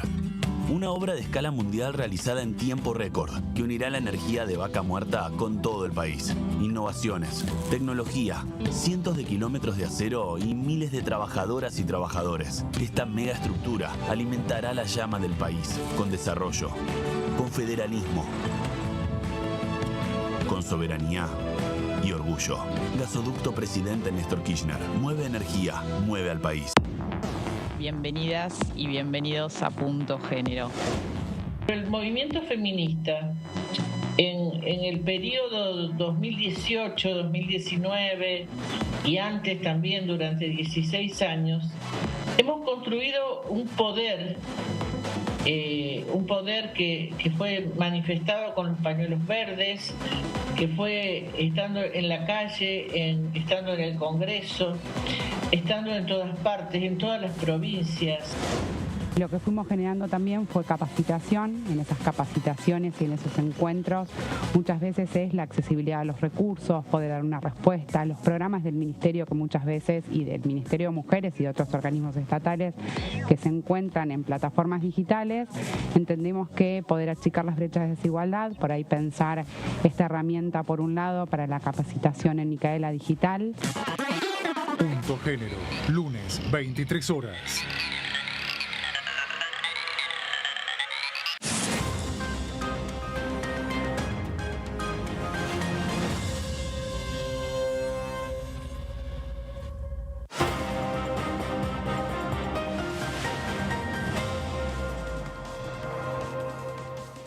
Muy Muy bien, acá estamos de regreso después de la pausa y vamos a seguir contándoles todo lo que se viene en materia parlamentaria y todo lo que estábamos conversando, sobre todo, bueno, teniendo en cuenta algo que habíamos empezado a hablar en el bloque anterior, que mañana mismo se reúne la Comisión de Juicio Político y el rol que esta comisión ha tenido a lo largo de todos estos meses, pero que claramente no puede extenderse mucho más allá en el tiempo porque aquí va a quedar con un recambio la Cámara de Diputados y en ese sentido lo que no logre dictamen hasta esa instancia difícilmente pueda prosperar o pueda recuperarse después del recambio de la Cámara de Diputados. Por eso es muy importante que todo este trabajo no caiga en un saco roto, ¿no? Que pueda emitirse un dictamen y ver si esto puede continuar o no el capítulo de juicio político en la Cámara de Senadores. Hablábamos de esto, bueno, recordando en el bloque anterior lo que dejó la última de las reuniones con el tema del Consejo de la Magistratura y ahora decía Mary que ya está preparada para contarnos lo que se viene, que sería el último de los expedientes que tendrá que ver con el presunto abuso de poder. Exactamente, últimos expedientes después de un largo proceso. Hagamos un poquito de historia de cuántas causales estamos hablando. Primera etapa de juicio político estuvo marcada por el funcionamiento y la circulación de expedientes adentro de la Corte Suprema de Justicia. Tuvo bastante importancia cuando recién se empezaron a discutir los chats entre Marcelo D'Alessandro y Silvio Robles, con la presencia, ¿se acuerdan?, de los dos jueces que habían adoptado posturas distintas en torno a si había o no que investigar el contenido de esos chats. Después tuvimos la causal, que fue la más emotiva y tal vez interesante traerla de vuelta acá ahora que estábamos discutiendo lo que dejó el debate, algunas expresiones negacionistas, lo que fue la causal del 2x1 de los genocidas, ¿no? Y la hipótesis del Frente de Todos de una supuesta negociación para beneficiar a represores que hubo hipotéticamente entre el gobierno de Mauricio Macri y unos sectores de la Corte Suprema de Justicia. Ahí el hincapié era Carlos Rosenkrantz. Después llegó lo que es la causal más importante de todo el proceso y es lo que te dicen los diputados del oficialismo. Nosotros alcanzamos nuestro tope, lo que fue todo el proceso, cuando tratamos la causal de irregularidades dentro de la obra social del Poder Judicial, que tuvo principal hincapié en la actuación y la responsabilidad de Juan Carlos Maqueda. Ahí fue como el gran momento, la mayor cantidad de reuniones, la mayor cantidad de información que se recopiló, lo que generó, aparte, sin lugar a dudas, el nivel de las irregularidades que estaba habiendo dentro de la obra social. Después llegamos a la causal de coparticipación y ahí entramos en lo que es el punto político fuerte en torno a la investigación que está haciendo el Frente de Todos, porque fundamentalmente la está haciendo el Frente de Todos, que tiene que ver con la actuación de Horacio Rosati, el rol de Horacio Rosati y el rol de su vocero Silvio Robles con convivencia de cierto sector del PRO y el gobierno de Horacio Rodríguez Larreta, haciendo eje, ¿no?, en los chats de Marcelo D'Alessandro, que participó en una de las últimas reuniones precisamente para dar cuenta del contenido de estos chats. Yo lo que traje fue un poco algunos de los punteos de lo que tiene que ver con las acusaciones que engloban la última de las causales, que es la del Consejo de la Magistratura, que después les voy a detallar algunos puntos más específicos, pero que políticamente hacen a lo mismo, ¿no? Hacen a la responsabilidad de Horacio Rosati, presidente de la Corte Suprema de Justicia, y al eje de los chats de Alessandro Robles. Un poco de contexto, ¿no? Recordemos que en diciembre del 2021 la Corte Suprema de Justicia declaró la inconstitucionalidad de la composición del Consejo de la Magistratura y le dio 120 días al Congreso para sancionar una nueva ley. No sé si se acuerdan lo que fueron esos 120 días acá en la Cámara de Diputados de desesperación absoluta de las reuniones de las comisiones de justicia y asuntos constitucionales, buscando ver la manera de tratar el proyecto que había enviado el presidente Alberto Fernández y conseguir esos acuerdos con los bloques del medio para intentar darle la media sanción antes de que se cumpliera el plazo de los 120 días. Que además tenía nada más y nada menos que el receso estival en el medio, digamos, ¿no? Lo cual lo hacía bastante más reducido, más imposibilitado, y tenía además de la contrapartida que se había tomado 2006 al 2021, 15 años la Corte Suprema para hacer una evaluación, y le daba solamente a la Cámara, al Parlamento, a las dos cámaras, 4 meses para llevarlo adelante. Y es interesante ahí porque gran parte de la investigación hace eje en los tiempos, ¿no? Y Vanessa Siley, diputada del Frente de Todos, aparte secretaria general de Citraju, te hablaba de, bueno, ¿cuánto tiempo tardaron otras leyes judiciales de este estilo en sancionarse? Y agarraba el caso de, por ejemplo, la que se sancionó en el 2006, que fue la que declararon la inconstitucionalidad, y hablaba de 300 a 400 días de debate que duró la discusión de leyes de este estilo, que modifican la composición de uno de los órganos más importantes que tiene la democracia, como es el Consejo de la Magistratura, que básicamente se encarga de designar jueces o echarlos. Entonces, la relevancia institucional que tiene. Además entre otras funciones, como administrar el presupuesto. Cómo administrar el presupuesto. Que esa es una de las cuestiones que además critican desde la oposición, desde el oficialismo, diciendo que justamente la Corte Suprema tomó el presupuesto y lo administra, ¿no? Claro. El Consejo de la Magistratura. Y recordemos que este es un organismo que se creó en 1994.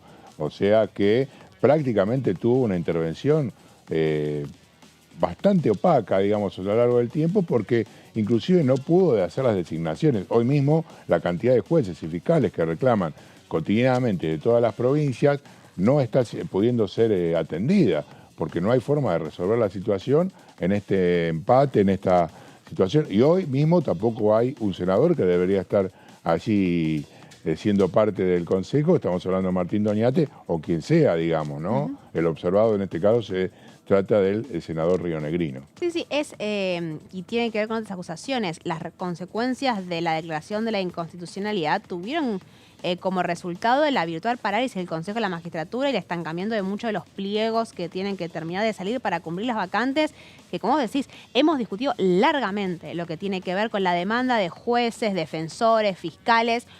Era la discusión de la justicia en Santa Fe, ¿se acuerdan? Tenía que ver con, bueno, cómo se hace para resolver la situación de violencia que está habiendo principalmente en la ciudad de Rosario. Bueno, por un lado la pata de la seguridad y por el otro lado la pata que tenía que ver con la justicia, porque había juzgados que estaban vacíos o estaban con subrogancias. Entonces, bueno, la discusión para cubrir esos baches que estaban existiendo pasaba en muchos sentidos por el Consejo de la Magistratura.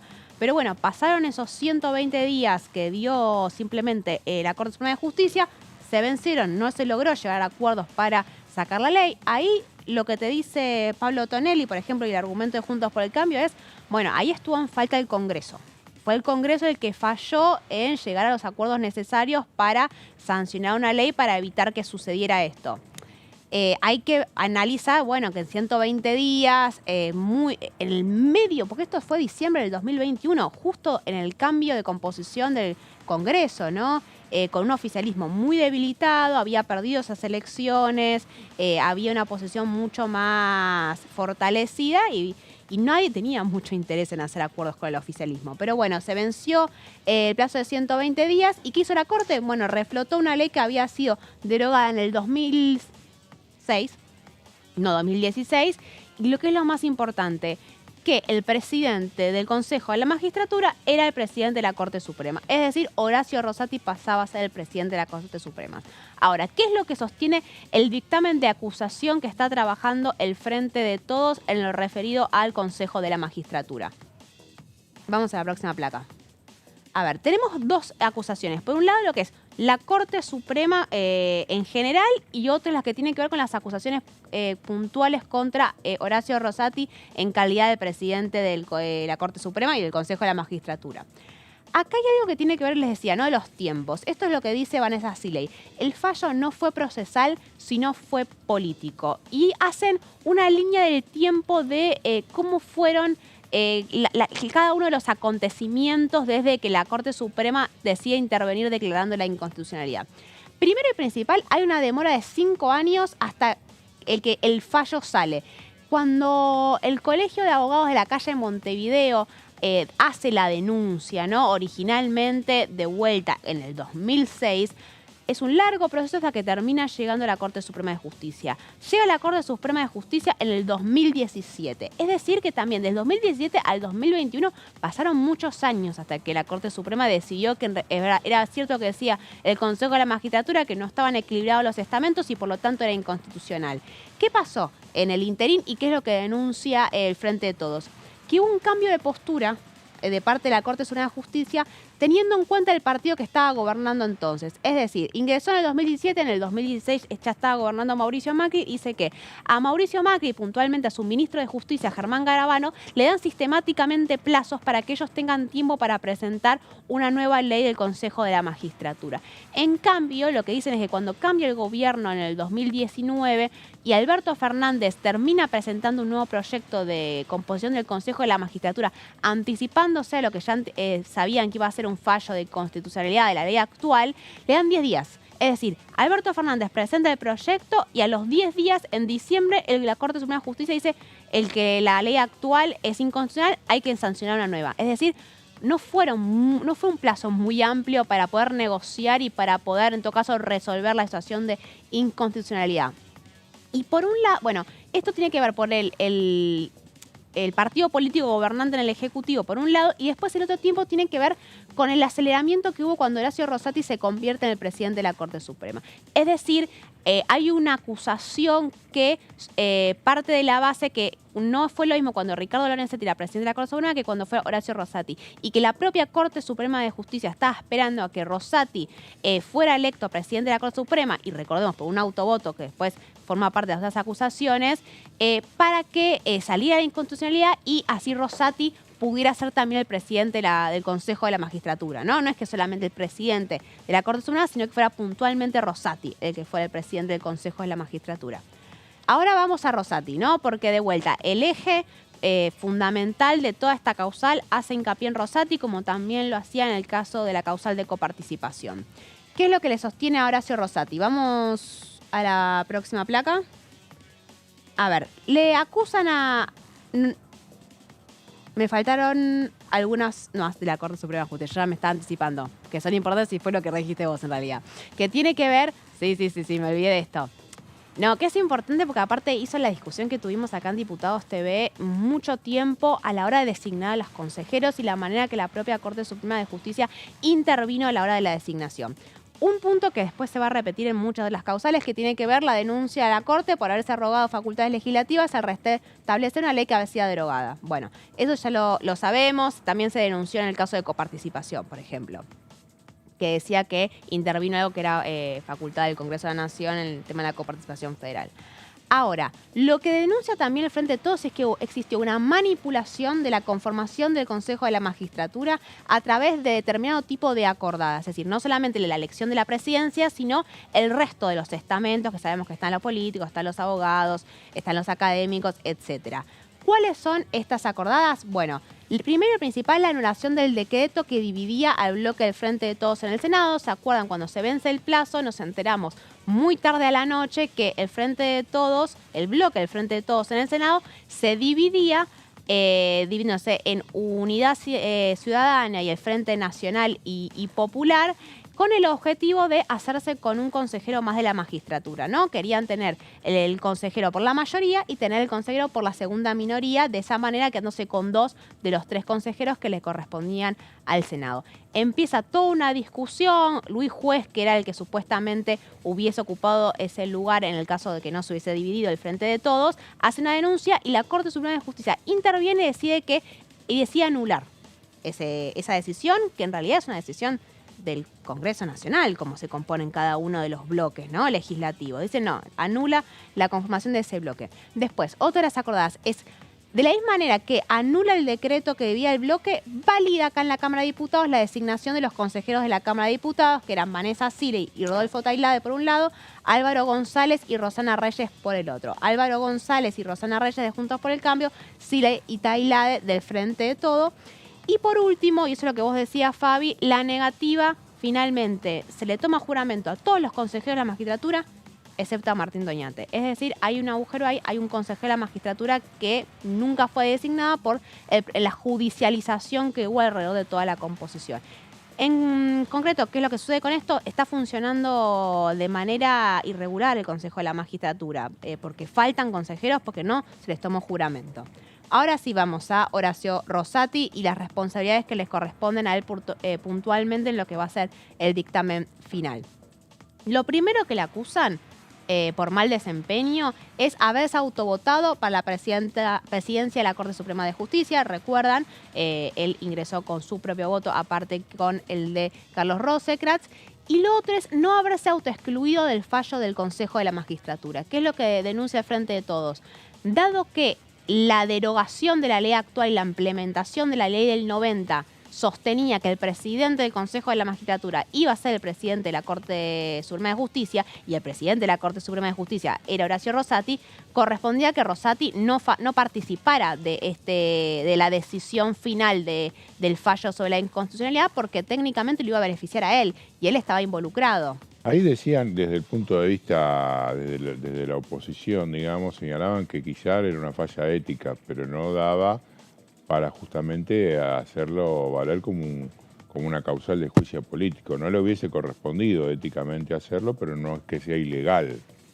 Bueno, esa es también la discusión que hubo sistemáticamente cuando se los acusaban por haber entrado por decreto originalmente, ¿no? Claro. Fue una crítica, se le hizo muchas veces, Juntos por el Cambio sostenía, pero bueno, después se votó y lo votaron senadores de su propio partido político, pero bueno, quedó la mancha de haber sido los jueces que ingresaron por decreto por primera vez. Sí, haber ¿no? aceptado una promoción sin estar asistido por una ley, que es el famoso decreto 222 de Néstor Kirchner, me acuerdo porque son los patitos, con el cual la designación está al referéndum, digamos, de justamente lo que señalen el Congreso, cuando antes era una atribución directamente del Poder Ejecutivo.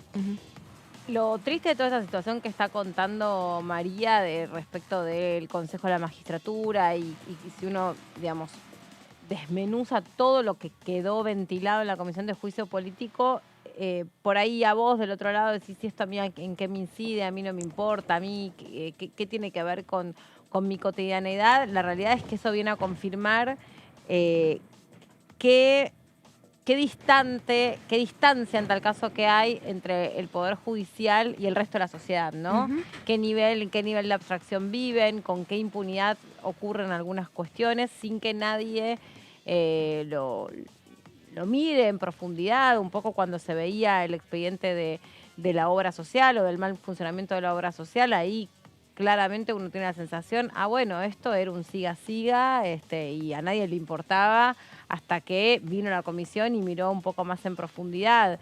Ni que hablar todas las cuestiones que quedaron a la luz y que a lo largo del tiempo fueron un montón, pero el tema de estos favores que se pagaban con autos, esta falta de explicación sobre por qué una Corte Suprema estaría interesada en beneficiar a un o a varios represores, digamos, la sensación es que la jubilación de una jueza o extender la no jubilación de una jueza vale beneficiar a un represor, o sea, está equiparado, ¿no? Se están mirando el ombligo y uno después dice, después en la justicia ordinaria, la que te afecta a vos, la que nos puede afectar a todos en calidad de víctimas, que es la justicia civil o la penal, peor.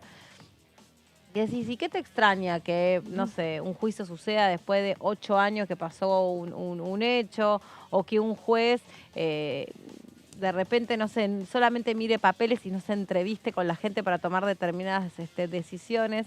Entonces, bueno, todo esto, digamos, lo triste de todo esto que después de toda esta discusión, pase lo que no pase, lo que queda es solamente la confirmación que efectivamente la justicia pareciera tener otro tipo de tratamiento en esta sociedad y que tienen otros derechos que el resto de los mortales, ¿no? Y uno dice, ¿y por qué? ¿Y por qué es así? Y así es, y así seguirá. Y bueno, y ellos tomaron, como dicen algunos diputados, y yo suscribo, es una opinión personal, un asalto al Consejo de la Magistratura, porque claramente, ¿cuál puede ser el sentido que el propio poder, que tiene que ser monitoreado por esta institución, esté presidido por ese poder? O sea, no tiene el menor sentido más que amplificar su poder.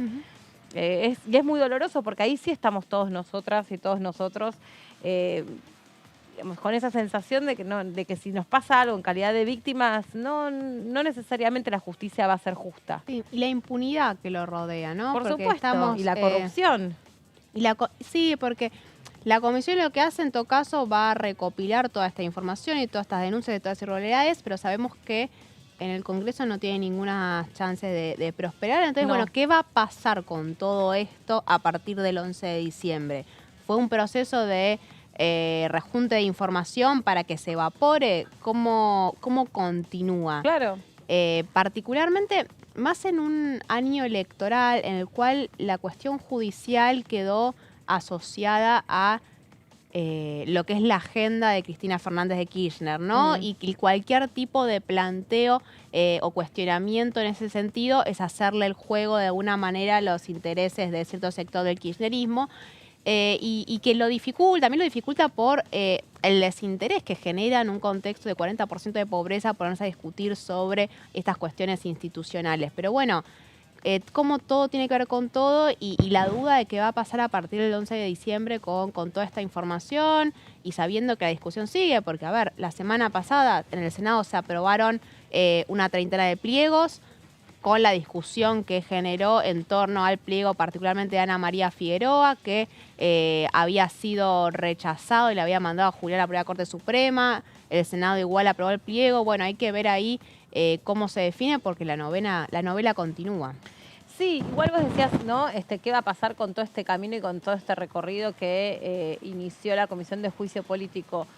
Yo creo que independientemente que esto se traduzca en el juicio político hacia los integrantes de la Corte Suprema o alguno de ellos, todo esto quedó ventilado. Es cierto que también debemos decir que si no hubiera sido por la pantalla de TV, todo esto pasaba completamente inadvertido porque en otras instancias, cuando trabajaban las comisiones, y más la de juicio político, era a puerta cerrada o era con escritos. Aquí se expuso, para el que lo quiera oír y para el que no lo quiera oír, en tiempo real, en vivo y sin mediaciones, una serie de acusaciones y ahí fue muy determinante los testimonios que se obtuvieron sobre un montón de cuestiones, ¿no? Y uno ahí realmente puede ver en carne propia la impunidad con la que algunos funcionarios de la justicia trabajan. ¿Usted a qué se dedica, señor, dentro de tal organismo de la justicia? No le puedo decir a qué me dedico porque me amparo en el artículo no sé cuánto. ¿Pero a qué se dedica?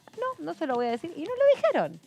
¿Y qué ve dentro de el juzgado tal y tal? No se lo voy a decir, no se lo voy a contar. Ah, fenómeno. ¿Y me puede decir por qué tal y cual persona estaba presente en determinada audiencia que no tenía permitido y tampoco quedó registro?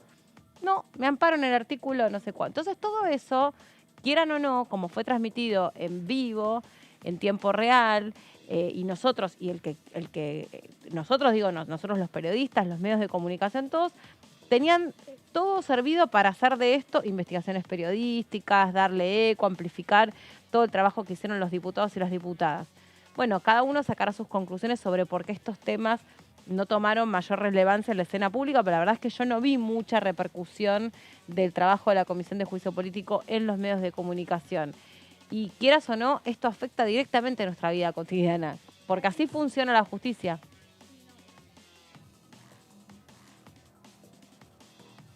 Por lo largo del todo el proceso. Me parece que hay un problema con tu micrófono, Mary. A ver, ahora.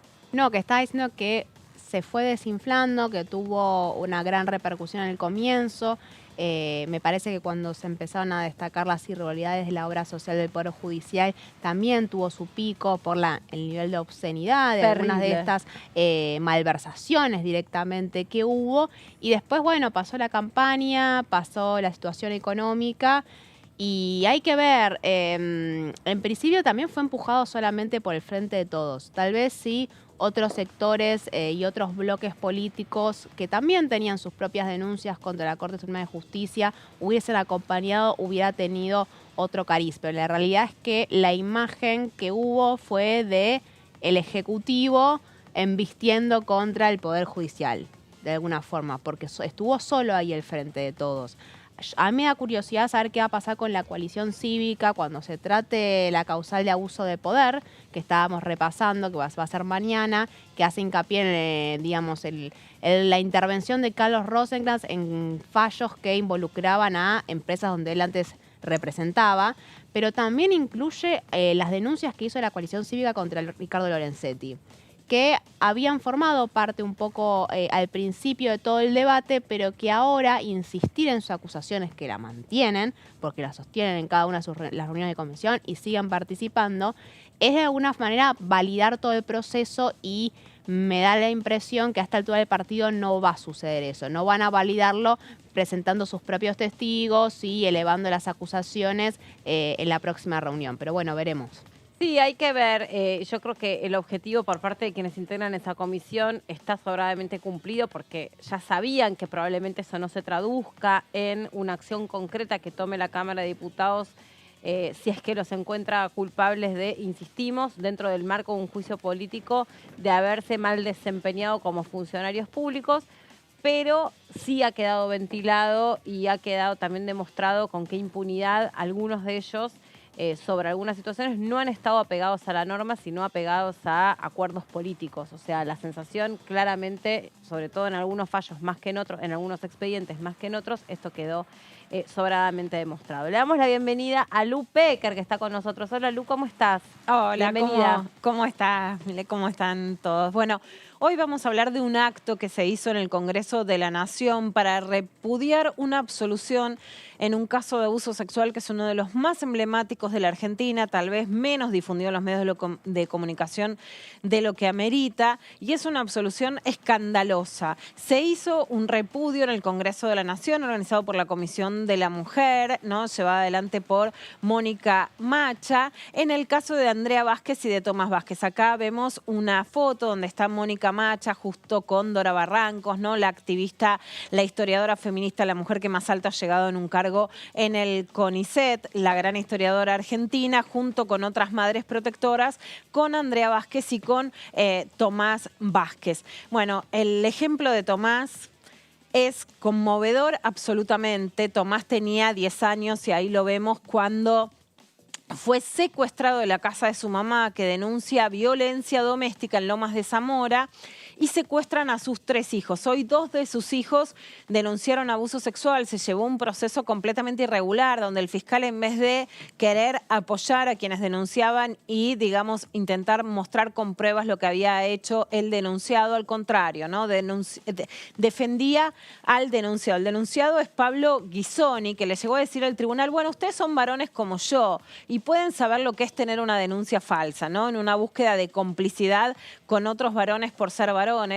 Hay pericias que demuestran las lesiones físicas al hijo menor, y Tomás Vázquez es un chico que fue arrancado de su casa materna cuando tenía solo 12 años, ¿no? Vivió muchos años obligado con su progenitor, en donde él cuenta cómo fue abusado. Hoy es este pibe que podemos ver, y si querés, Meli, escuchamos lo que dijo en el Congreso de la Nación, porque tal vez para mí es una de las frases dichas por un varón joven que más debería escuchar la sociedad. Primero que nada, muchísimas gracias por permitirme a mí estar acá y hacer visible lo que no se quiere hablar, o peor, no se quiere escuchar. Yo lo que quiero decir es lo mismo que le dije a los 3 jueces poco tiempo antes de que dicten sentencia, es que nos crean. Los chicos y las chicas no mentimos, no inventamos abusos sexuales. Que digan que mentimos no solo que nos revictimiza por tener que volverlo a contar, vivir muchos años, porque todo esto comenzó desde antes del 2009, hoy, 2023, sigo diciendo lo mismo. Quiero tener una vida tranquila, estar en paz, donde no me lo permiten. No me lo permiten. Mi perpetrador, cómodo en la sala de juicio, dice: ustedes 3 que son hombres, varones como yo, pueden ser víctimas de falsas denuncias. Para que los jueces sientan empatía por él o haciéndose representar.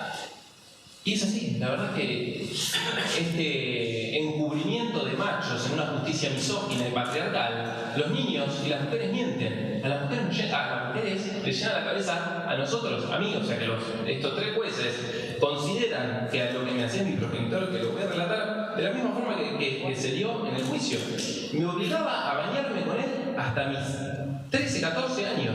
Me lavaba mis genitales y dicen que eso no es una conducta típica, que no es un abuso sexual. Es peor por la naturalización del hecho.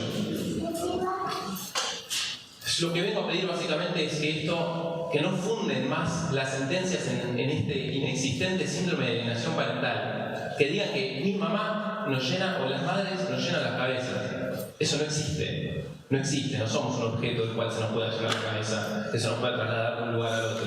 Porque a mí lo que hicieron fue arrancarme de la casa de mi mamá, donde yo era feliz. Y fue la primera persona que me defendió ante mi progenitor y luego ante la justicia, que se supone que tiene que defendernos y hacer valer nuestros derechos. Fueron después nuestros siguientes torturadores, porque hacernos relatar 800 veces en clases sobre de menores e incapaces, para el título, jueces, audiencias con equipos técnicos, psicólogos y psiquiatras profesionales que nos digan: tu mamá es la más loca de las cabras. Algo que está muy mal y no puede seguir pasando. No puede seguir pasando desde el año 2009 y siguen produciéndose muchísimos casos. Por eso estamos hoy acá, porque esto no es un caso aislado, esto se repite y sigue sucediendo y no puede seguir sucediendo más. Tomás Vázquez, tal vez el testimonio más conmovedor de un varón joven que cuenta lo que le pasó desde los 12 años. Durante todos estos años seguí el caso de la denuncia de Andrea Vázquez y de sus hijos. ¿Cuál es el caso concretamente? El caso concreto es que Andrea Vázquez denuncia violencia familiar en un principio, y lo más sintomático del caso de Andrea es que la justicia la castiga por hacer la denuncia, le saca a sus hijos y la lleva con el progenitor que era el denunciado. O sea, no hay nada más grave que haya pasado en la Argentina que una mamá diga: en mi casa hay violencia familiar, y entonces se castiga a la madre, se la separa de sus hijos durante muchísimos años. ¿Y ella tuvo prohibición de acercamiento sobre los hijos? Ella tenía prohibición de acercamiento, no los podía visitar, tenían que hacer alguna visita en un shopping para un cumpleaños. En un principio el abogado era Juan Pablo Gallego, después estuvieron sus otras abogadas. El tribunal que finalmente lo absolvió es el Tribunal Oral Criminal número 3 de Lomas de Zamora, que está integrado por Marcelo Hugo de la Turre, Luis Miguel Gavián y Mauricio Salvador Blanco, hasta que Tomás se escapa, va con su mamá. Después Tomás y el otro hijo menor viven con Andrea hace muchos años. De hecho, era muy difícil contar este caso, porque decían: lo separaron a la mamá, y la gente te decía: no, la justicia no hace eso. Sí lo hace.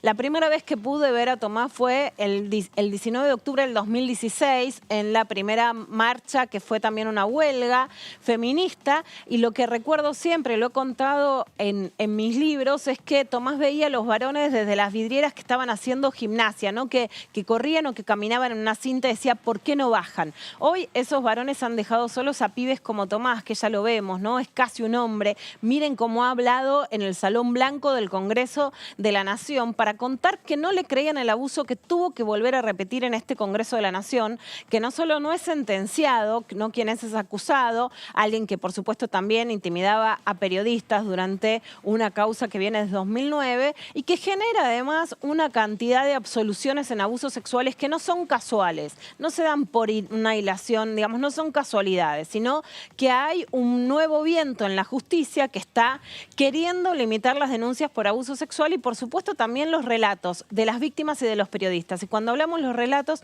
decimos en muchos casos de mujeres, decimos de las madres que protegen a sus hijas o sus hijos, que por eso se llaman las madres protectoras, tienen el pañuelo rojo porque es el pañuelo que simboliza la lucha contra el abuso sexual. Son mujeres que sufrieron lo mismo que este caso. Exactamente. El pañuelo rojo. Es el pañuelo rojo en contra del abuso sexual. Hay sobrevivientes del abuso sexual. Está Llama Corín de la Asociación Mundanas. Otras madres protectoras que por supuesto han pasado por lo mismo. Se llaman madres protectoras porque denuncian que sus hijos son abusados y son enjuiciadas. No en todos los casos se quita, ¿no?, la tenencia y la convivencia con los hijos. Por eso el de Andrea es el caso más grave. Pero aún cuando escuchamos a alguien que tan claramente nos puede hablar como Tomás, nos damos cuenta de lo grave de lo que está pasando. Se hizo esta denuncia en el Congreso de la Nación, vemos la cantidad de personas que eran diputadas, funcionarias, luchadoras contra el abuso sexual, y la voz de Tomás que dijo tan claramente cómo sufrió abusos y que esto además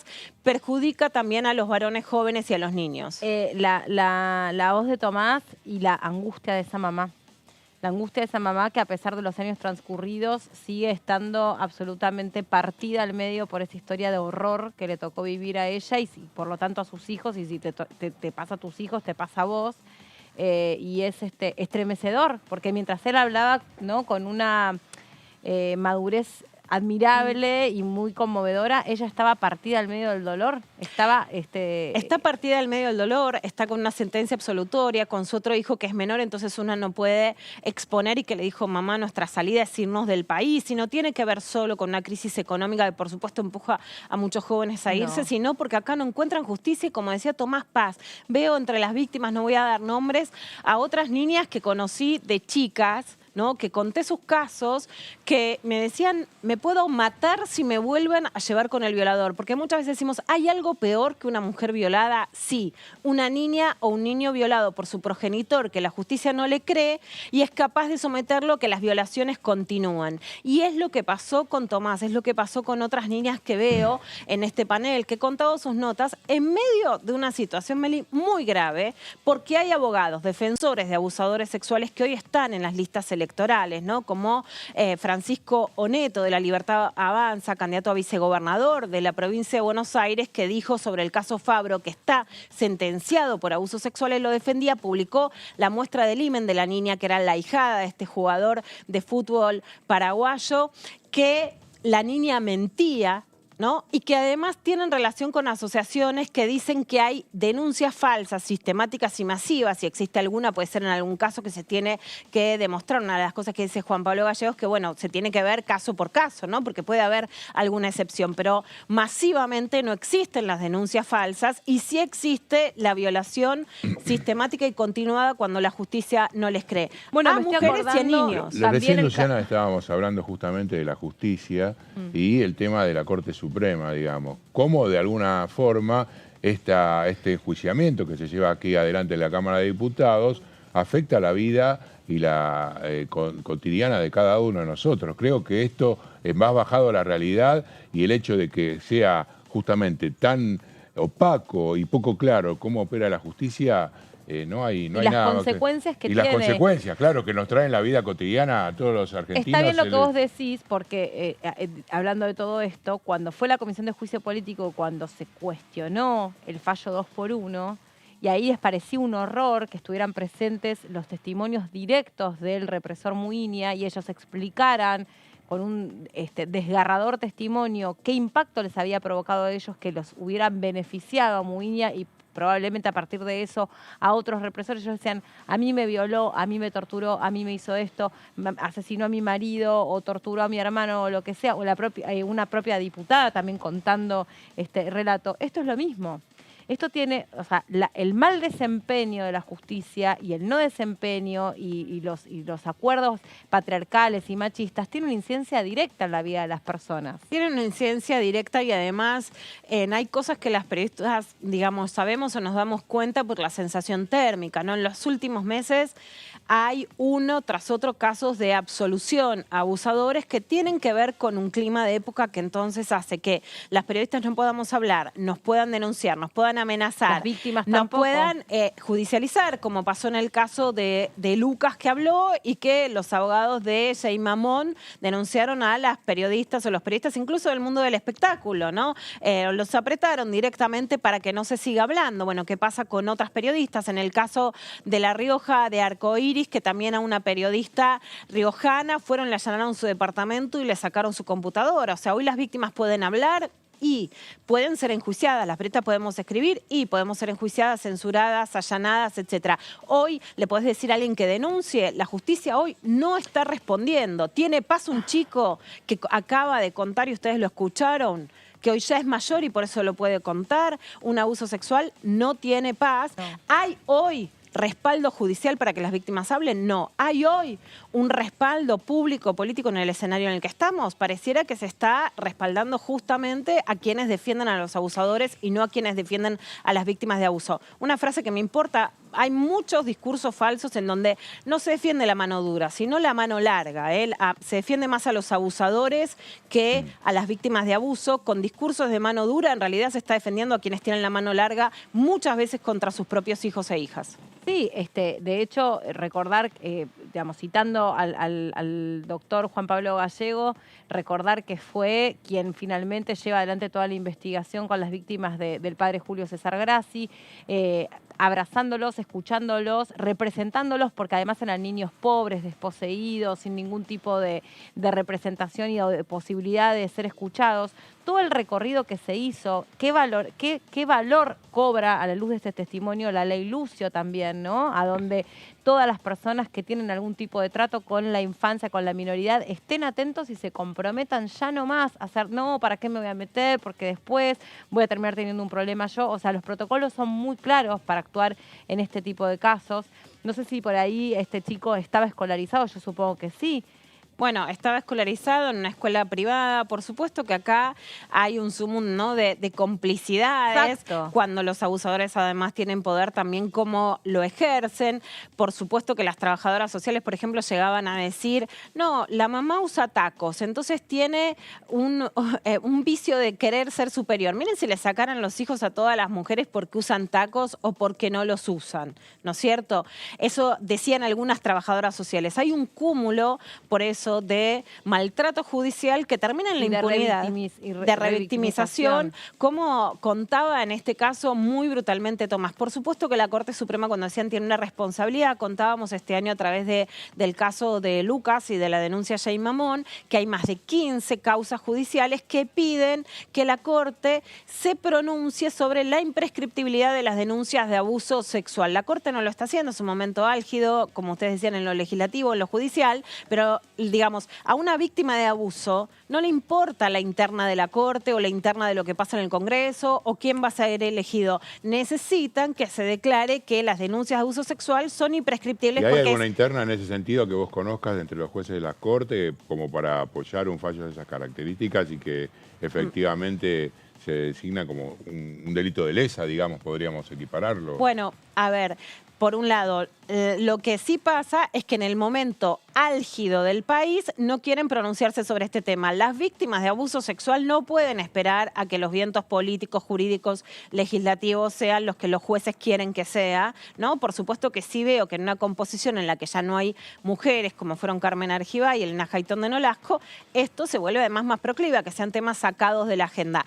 Justamente el proyecto de Mónica Macha hace que en los delitos de abuso sexual, de violencia sexual contra menores, se utilice el mismo sistema que en los juicios de lesa humanidad y haya juicios por la verdad. ¿Qué quiere decir esto? Claro. Que si, por ejemplo, un abuso se cometió después de que cambiaron los tiempos de prescripción para los abusos a través de la ley del 2015... Por ejemplo, ¿no? lo que pasó con Juan D'Artés. Bueno, eso está siendo juzgado en Brasil y en Nicaragua, pero se podría haber sido juzgado en Argentina. ¿Te acordás que ahí también, te interrumpía por eso, perdón, Lu, ahí también, o sea, Juan D'Artés resulta absuelto, ahí ve un cartel, absuelto no es inocente, absuelto es que tal como estaba, digamos, tal como estaba o existía la ley al momento que sucedió ese delito, bueno, esa cuestión no pudo ser probada o no alcanzó mérito o lo que fuera, no significa que sea inocente, no significa que el abuso no sucedió. Que quede claro, me parece muy importante porque uno de los carteles que rezan acá, esta agrupación de madres, lo que dicen, entre otras cosas, y el propio cartel que carga Tomás dice eso, absuelto no es inocente. Me parece un mensaje sustancial para dar. Absuelto no es inocente y lo que pasa sí, por ejemplo, en el caso de Jay Mamón, la justicia no dice que es inocente. Exacto. Dice que el delito está prescripto. Entonces, lo que se le pide a la Corte Suprema, más allá en ese caso, en 15, hay muchos justamente casos de curas, un emblemático en Entre Ríos, es que la justicia diga que no están prescriptos porque los derechos de niñas, niñas y adolescentes a través de la Convención de los Derechos del Niño con rango constitucional está por encima de la prescripción, que ni siquiera es un derecho de los procesados. Es una fórmula procesal, claro, de simplemente de agilización de los tiempos del Estado. Pero sí, como desde el punto de vista penal, alguien no podría ser juzgado, o sea, encarcelado por una ley que modifica sus tiempos procesales después de cometido el delito, lo que se pide son juicios por la verdad. ¿Y por qué son tan importantes? No solamente para que se pueda hablar, porque si no los abusadores pueden iniciarles juicios a quienes hablan, tanto a las víctimas como a los periodistas y a las periodistas, ¿no? Porque si vos publicás información con alguien que está absuelto, te pueden enjuiciar. Es un caso que además ha tenido muchas influencias mediáticas. Cuando estaba viva Magdalena Ruiz Guiñazú, han contado este caso en el programa y llamaba por teléfono, por ejemplo, políticos que hoy están siendo candidatos o que ocupan bancas y que eran en ese momento candidatos presidenciales para, bueno, justamente encubrir y pedir por esta persona que es un médico de la zona sur del conurbano bonaerense, especialista en fertilidad, con dinero, con poder, y que escuchamos cómo, bueno, este encubrimiento lleva a que un chico pueda seguir siendo abusado durante su infancia y su adolescencia. Y aparte que si no siguen siendo abusados de manera concreta, siguen siéndolo en sus cabezas, siguen siéndolo en sus sentimientos, en su emocionalidad, en el no poder continuar con la cotidianidad de su vida, porque este hecho, tal como en delitos de lesa humanidad, te afecta la vida para siempre, te corrompe para siempre. Por eso esto tiene que interpretarse de esta manera y no a la altura de cualquier otra violencia o cualquier otro delito. Porque cuando abusan a un menor de edad, le arruinaron la vida para siempre, le dejaron una huella para siempre. Meli, por supuesto que lo que se dice es que los delitos tienen que ser inscriptibles porque dejan una huella similar a la tortura. Sí, ¿no? Le decimos a las víctimas que se puede salir de ahí, que pueden seguir con su vida, que pueden recuperar su carrera, su educación, su futuro, ¿no? Para decirles que, ¿no? El primer caso que hice de violación, la mamá le decía, bueno, ya está muerta. Y nosotros queremos decirle a las chicas y a los chicos que no están muertos, pero la verdad es que la justicia no acompaña, no los escucha. Hay pruebas de lesiones físicas de chicos que también estaban en este acto que no son tomadas en cuenta. Se cuestiona a la perito, a la pediatra que vio lesiones físicas directas. Se cuestiona a un chico que viene al Congreso de la Nación a decir, a mí me estaba tocando mis genitales y no se lo cree. Entonces, ¿cómo seguís adelante cuando la justicia te está dando vuelta la cara y está haciendo juicios? Peor, te pone a vos como objeto de un sujeto a ser cuestionado. Ay, ¿por qué tanto tiempo después? Y qué raro, y como qué tendrá que ver que recién ahora, cuando vuelve a vivir con la mamá, entonces se anima, se atreve a contar. Y porque la víctima cuenta cuando puede y como puede, no siempre en el tiempo que le resultará conveniente según los tiempos procesales. El otro caso que me estoy acordando es el de la hija de Andrea del Boca. Ese es el mismo hecho donde ella va y cuenta que su papá la abusaba, cuenta pormenorizadamente, se presentó a toda pericia que se pudo presentar y la justicia absolvió al papá y encima la puso a Andrea del Boca también en el ojo de la tormenta. Te quiero preguntar, Lu, en este clima de época que vos estás viendo en muchas absoluciones, ¿qué tan reiterativo es esto del falso síndrome de alienación parental? Porque también es otro de los carteles y lo recuerdo más de otra época, de hace 10 años tal vez, pre ni una menos, y la noción de vuelta de que las madres le llenan la cabeza a sus hijos para, en casos de separación, porque le quieren arruinar la vida a los hombres, entonces le llenan la cabeza y los mandan a denunciar falsos abusos sexuales. ¿Lo estás viendo? ¿Vuelve con fuerza la misma noción que aparte profundamente misógina para sumarle a...? Vuelve con fuerza. Para que seamos claros, el síndrome de alienación parental es un falso síndrome que no está anotado como un síndrome real, ¿no? Pero que sí fue inventado por un psiquiatra norteamericano, Richard Garner, que él estuvo implicado en abusos sexuales y que entonces, claro, antes no se denunciaban los abusos sexuales, ¿no? Se tapaban bajo la alfombra. Cuando se empiezan a denunciar, ¿no? Si una madre no denuncia, dicen es encubridora. Si una madre denuncia, dicen ella le llenó la cabeza. Vamos a volver a aclarar que si hay algún caso en donde hay una denuncia falsa, se trata de una excepción y que no estamos hablando de una generalidad que no contemple que en algún caso pueda suceder.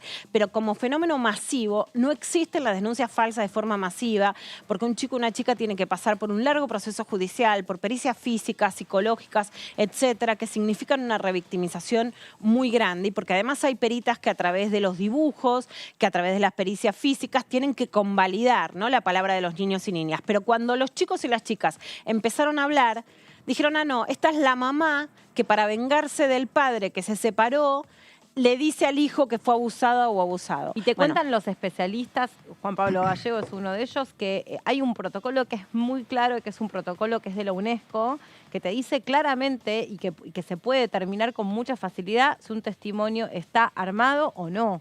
Eso se desprende con mucha facilidad. Llama la atención que un magistrado ponga en duda la palabra de un menor de edad. Bueno, son los tribunales de Lomas de Zamora que han separado a Andrea de sus hijos, ¿no? Imagínense esos años en donde la mamá no estaba con sus hijos y sus hijos estaban, ¿no? Justamente con quién era su agresor. O sea, si a vos te agrede alguien en la calle, es terrible, pero no seguís estando con ese violador.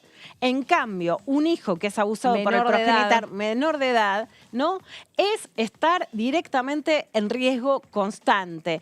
Esto es gravísimo, como vos decís, era algo que pasaba previo a Ni Una Menos. La denuncia de Andrea Vázquez es el 2009, en el 2015 viene el auge de Ni Una Menos y entonces la conciencia sobre la violencia de género. Y sí, ahora vemos nuevas resoluciones judiciales, hay una nueva ola machista que claramente la vemos y que la justicia toma ímpetu de nuevo para hacer absoluciones a abusadores o para perseguir a las madres, como en el caso Arcoíris. La absolución, esto puede ser regional y en muchos casos está ligado a corrupción, a dinero, a quienes son poderosos y pueden corromper a jueces, trabajadoras sociales, fiscales, etcétera. Y claramente sí hay agrupaciones ligadas a diputadas o a candidatos de La Libertad Avanza que dicen que hay denuncias falsas y que por lo tanto defienden a abusadores sexuales y que sí claramente tienen incidencia en el clima de época, en el clima político, en el clima judicial, en el clima mediático, para que no se hable, para que no se denuncien los abusos sexuales y para que los casos salgan con absoluciones. No va a pasar en todos los casos, pero sí están existiendo y dándose uno tras otro casos de absoluciones. Gracias, Lu.